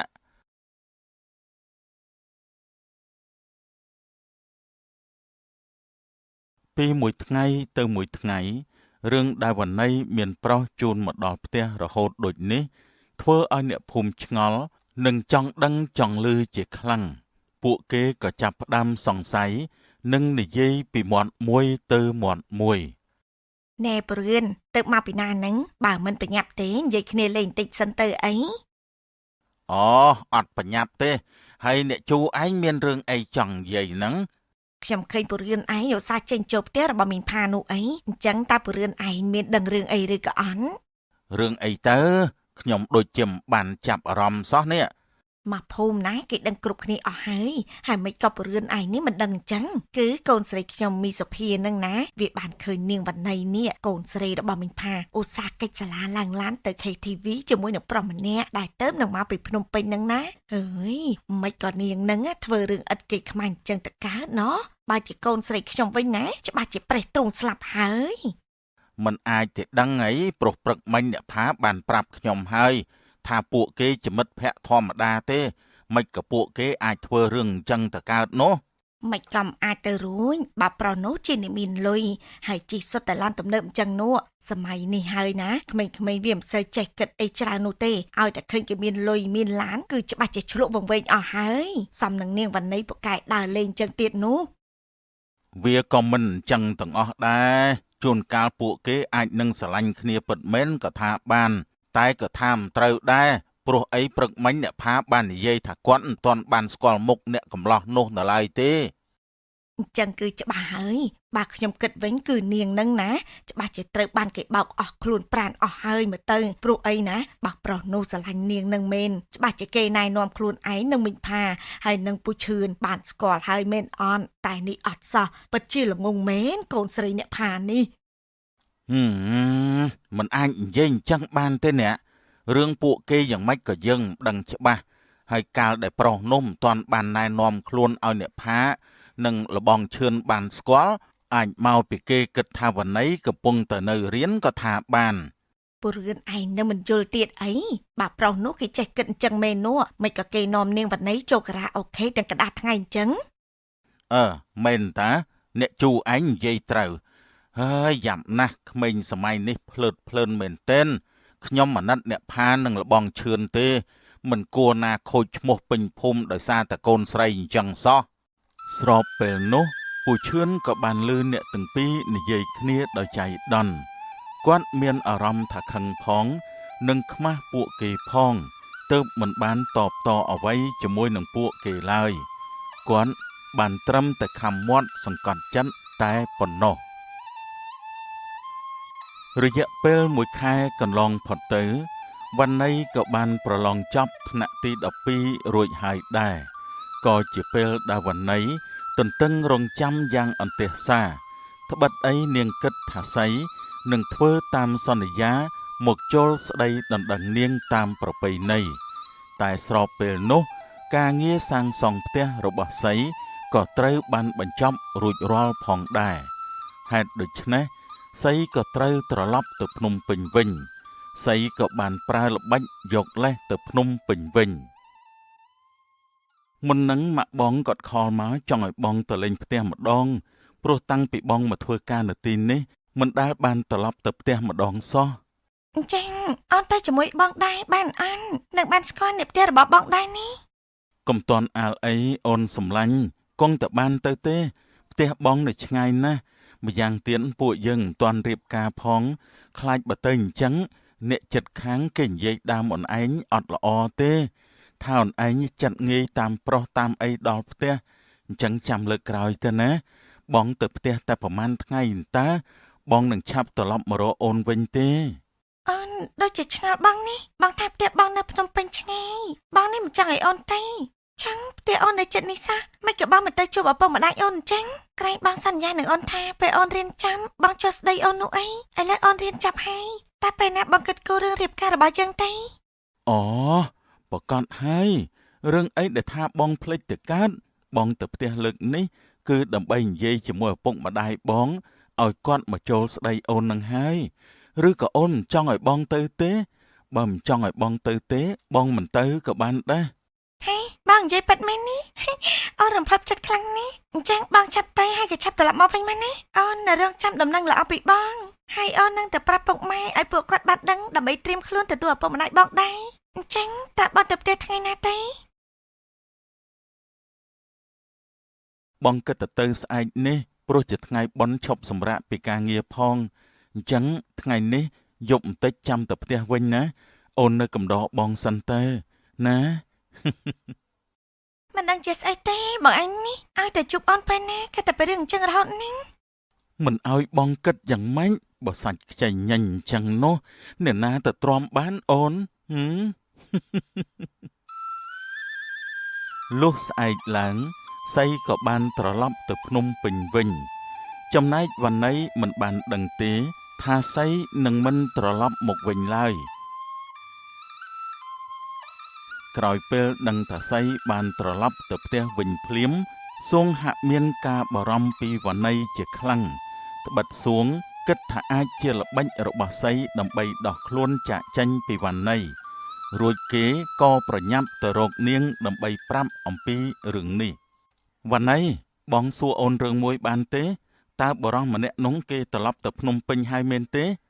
អាហាបងសងខានជប់គ្នាយូរហើយមិនក៏បងដឹងថាបងសៃត្រឡប់ទៅភ្នំពេញវិញអញ្ចឹងមែនហើយខ្ញុំគិតថាប្រហែលថ្ងៃទៀតនឹងទៅជួបបងដើម្បីអញ្ជើញបងមកចូលពិធីភ្ជាប់ពាក្យរបស់ខ្ញុំនេះពេលនេះបើសិនជាបងមកអញ្ចឹងហើយនោះមិនចាំបាច់ទៅរកបងទេ ពិតមែនអត់ថាគេនឹងត្រឡប់មករកអូនវិញតើគេនឹងមកពេលណាថ្ងៃណាខែណាឬក៏ឆ្នាំណាតើគេបានប្រាប់អូនទេ មិនក៏បងនិយាយអញ្ចឹងហេតុអីក៏បងសៃមិនត្រឡប់មកវិញគាត់បាននិយាយហើយថានឹងនាំឪពុកម្ដាយរបស់គាត់មកចុះស្ដីនៅនឹងខ្ញុំនេះ ហេតុអីបានជាអូនល្ងងយ៉ាងនេះនោះគឺគ្រាន់តែជាពាក្យសម្ដីកុហករបស់គេតែប៉ុណ្ណោះបងបានទៅមើលផ្ទះពីរកន្លែងដែលគេធ្វើរួចហើយឥឡូវបានធ្វើរួចអស់ហើយអញ្ចឹងក៏ដល់ពេលដែលគេត្រឡប់ទៅកន្លែងផ្សេងទៀតដែរអូនឯងគិតទៅមើលមុនគេស្គាល់អូនតើគេបានទៅដល់កន្លែងណាខ្លះតើគេត្រូវតាក់ទងស្រីប្រមាណអ្នកដូចដែលបានតាក់ទងជាមួយអូននៅពេលនេះអញ្ចឹងប្រកាសណាស់គឺគេមានច្រើនទៀតគ្រាន់តែលឺសួងនិយាយដូច្នេះនោះក៏ធ្វើឲ្យវណ្ណីខឹងយ៉ាងខ្លាំងនាងក៏បានទះកំភ្លៀងសួងមួយកំភ្លៀងតែម្ដង បាត់មួនពេលសម្ដីថោកទាបអញ្ចឹងមិនក៏បងឯងអាចនិយាយចេញទៅរួចខ្ញុំខំចាត់ទុកបងឯងជាមិត្តខ្ញុំនេះតែខ្ញុំមិនដេញដោលរឿងកាលពីមុនតែមិននឹកស្មានថាបងឯងជាមនុស្សបែបនេះសោះសំណាងហើយដែលខ្ញុំស្ដាប់ម៉ែបាច់គ្នាពីបងហើយក៏បងចំណាយនឹងខ្ញុំដែលខ្ញុំចិត្តរៀបការជាមួយនឹងអ្នកមានមែនទេបើអញ្ចឹងបងគួរតែខំធ្វើការរកស៊ីដូចគេដែរទេតែប្រហែលជាមិនអាចទេព្រោះមកទេសាច់ឈាមបងនោះទោះខំធ្វើការមួយជីវិតទៀតក៏មិនអាចមានឡានជិះដូចជាគេដែរ វណ្ណីមិនក៏អូននៅតែមិនភ្ញាក់ខ្លួនយ៉ាងនេះបានពេលនេះទោះបីជាបងនិយាយយ៉ាងណាក៏អូននៅតែស្ដាប់អញ្ជល់ដែរតែមិនយូរទេអូននឹងភ្ញាក់ខ្លួនជាមិនខានសួងបានដើរចេញទាំងសោកស្ដាយបំផុតមិននឹកស្មានតែអូនល្ងងបែបនេះសោះអូននឹងស្ដាយក្រោយនឹងទង្វើដែលអូនធ្វើដាក់បងនៅថ្ងៃនេះជាមិនខានកន្លងផុតពីមួយថ្ងៃទៅមួយថ្ងៃពីមួយអាទិត្យទៅមួយអាទិត្យវណ្ណីនៅតែមិនឃើញសៃត្រឡប់មកវិញឡើយទូរស័ព្ទក៏មិនអាចតាក់ទងទៅបាននាងក៏គ្មានជំរើសអ្វីក្រៅពីរងចាំបន្តទៀតដែរដោយពាក្យចាស់លោកថាក្រដាស់មិនអាចខ្ចប់ភ្លើងបានឡើយ ដោយសម្ដីអ្នកភូមិនិយាយមិនចេះចប់មិនចេះហើយភាពរកាំរកូសនៅក្នុងគ្រួសារវណ្ណីក៏កើតមានឡើង មិនហើយវណ្ណីម៉ែប្រាប់កូនឯងប្រមាណដងហើយថាឲ្យឈប់តាក់ទងជាមួយនឹងអាមួយនឹងហើយមិនក៏ឯងមិនស្ដាប់សម្ដីម៉ែអញ្ចឹងហ่ะឥឡូវយ៉ាងម៉េចទៅហើយឯណាទៅចាស់ទុំដែលឯងថានឹងមកជួបយើងនេះគឺជាមួយខែហើយតែមិនឃើញគេមកសោះពេលនេះម៉ែហើយនៅពុកឯងត្រូវអ្នកភូមិសួរនាំស្ទើរតែរាល់ថ្ងៃតើម៉ែនេះយកមកទៅទុកនៅឯណាទៅហ៎បានហើយម៉ែខ្ញុំកំពុងតែពិបាកចិត្តផងនេះស្មានតែខ្ញុំសប្បាយចិត្តនឹងរឿងហ្នឹងមែនទេចូលផ្ទះពេលណាដឹងតែពីស្ដីបន្តមិនដែលលើម៉ែនិយាយល្អម្ដងណាទេឬមួយក៏ខ្ញុំមិនមែនជាកូនម៉ែទេឯងចេះនិយាយពាក្យនេះដែរមែនទេបើឯងគិតថាឯងជាកូនយើងដែរមិនក៏យើងនិយាយមិនចេះស្ដាប់អញ្ចឹងហ៎អើយក្តៅចិត្តណាស់លោកអើយលោករំពេចនោះវណ្ណីក៏មានអារម្មណ៍ចង់ក្អួតចង្អោរ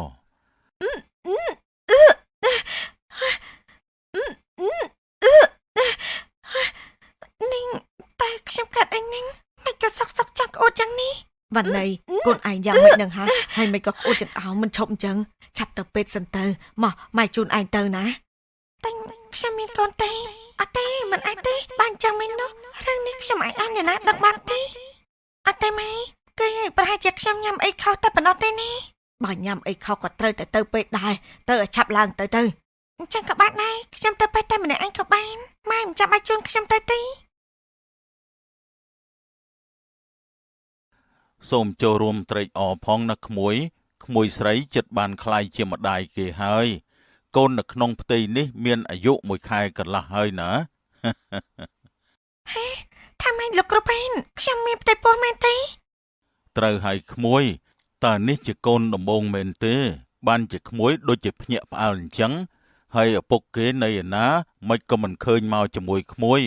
បើគេដឹងគេច្បាស់ជាសប្បាយត្រេកអរខ្លាំងជាមិនខានទេ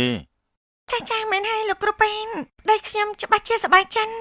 ហេតុអីបានជាខ្ញុំមានកូនចឹងបើពុកម៉ែដឹងច្បាស់ជាសម្រាប់ខ្ញុំខានទេហើយបងស្រីតើបងណៃណាទេនេះជាកូនរបស់បងដឹងទេមិនបានទេខ្ញុំត្រូវធ្វើយ៉ាងណាប្រាប់រឿងនេះដល់បងស្រីសិនទៅបានក្រោយពេលព្យាយាមខលទៅសៃជាច្រើនលើកជាច្រើនសារក៏នៅតែមិនចូលព្រោះនាងមិនបានដឹងទេថាសៃគេបានប្លុកលេខរបស់នាងរួចទៅហើយនាងក៏បានប្តូរលេខទូរស័ព្ទហើយខលទៅម្ដងទៀតពេលនោះរឿងដែលនឹកស្មានមិនដល់ក៏បានកើតឡើង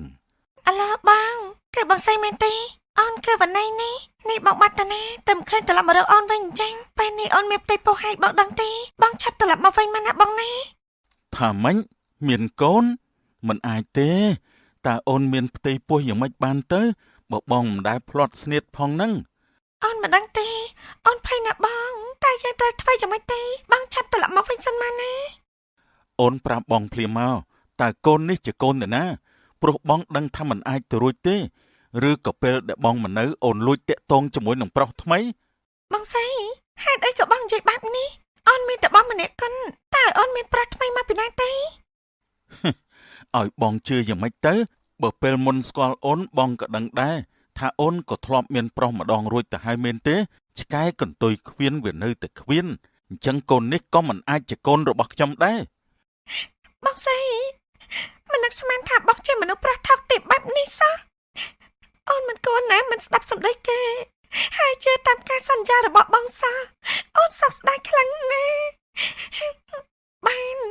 បើបងមិនទទួលស្គាល់កូននេះទេទុកឲ្យខ្ញុំចិញ្ចឹមកូននេះតែម្នាក់ឯងក៏បានមិនមែនជាកូនរបស់យើងផងនាងចង់ទុកចិញ្ចឹមឬក៏ទម្លាក់ចោលគឺស្រេចតែនាងចោះយើងមិនទៅខ្វល់ទេបានហើយក្រោយពេលឆ្លោះប្រកែកគ្នាចប់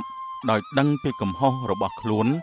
បណ្ណៃក៏បានក្រាបសំពះសុំទោសឪពុកម្ដាយនាងនិងសម្រេចចិត្តនិយាយរឿងរ៉ាវដែលបានកើតឡើងទាំងអស់ប្រាប់ទៅពួកគាត់ទាំងការឈឺចាប់សោកស្ដាយជាទីបំផុតលីឡំជាមួយនឹងទឹកភ្នែកកំពុងតែស្រក់ដូចជាទឹកភ្លៀងបងម៉ែកូនដឹងខុសហើយពុកម៉ែអភ័យទោសឲ្យកូនផងណាកូនមិនគួរណាមិនស្ដាប់សម្ដីពុកម៉ែយ៉ាងនេះទេ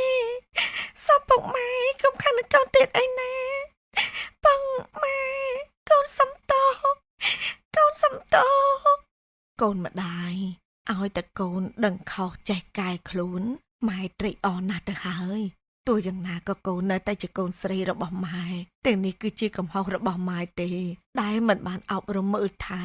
ថែមទាំងបិទសិទ្ធិសេរីភាពមិនឲ្យកូនទៅណាមកណាដោយគេដតីទៀតម៉ែពិតជាខុសមែនហើយចំពោះកូននៅក្នុងផ្ទៃបើកូនចង់ទប់ក៏ល្អដែរព្រោះម៉ែនឹងបានចៅពូនឹងគេដែរហើយណាចាម៉ែកូនពិតជាអរគុណម៉ែណាស់ដែលមិនខឹងនឹងកូនហើយថែមទាំងលើកទឹកចិត្តកូនទៀតម៉ែគឺជាម៉ែដ៏ល្អបំផុតតែមើលកូនរបស់កូនចាប់ពីពេលនេះទៅកូននឹងទៅរកការងារធ្វើដើម្បីរកប្រាក់យកមកចិញ្ចឹមកូនហើយនឹងតបស្នងសងគុណម៉ែវិញម្ដងកូនសន្យាថានឹងខំធ្វើខ្លួនឲ្យល្អសាងកេរ្តិ៍ឈ្មោះនិងកិត្តិយសមកមាត់ឲ្យម៉ែវិញណាម៉ែណាល្អហើយណាកូនស្រីម្ដាយ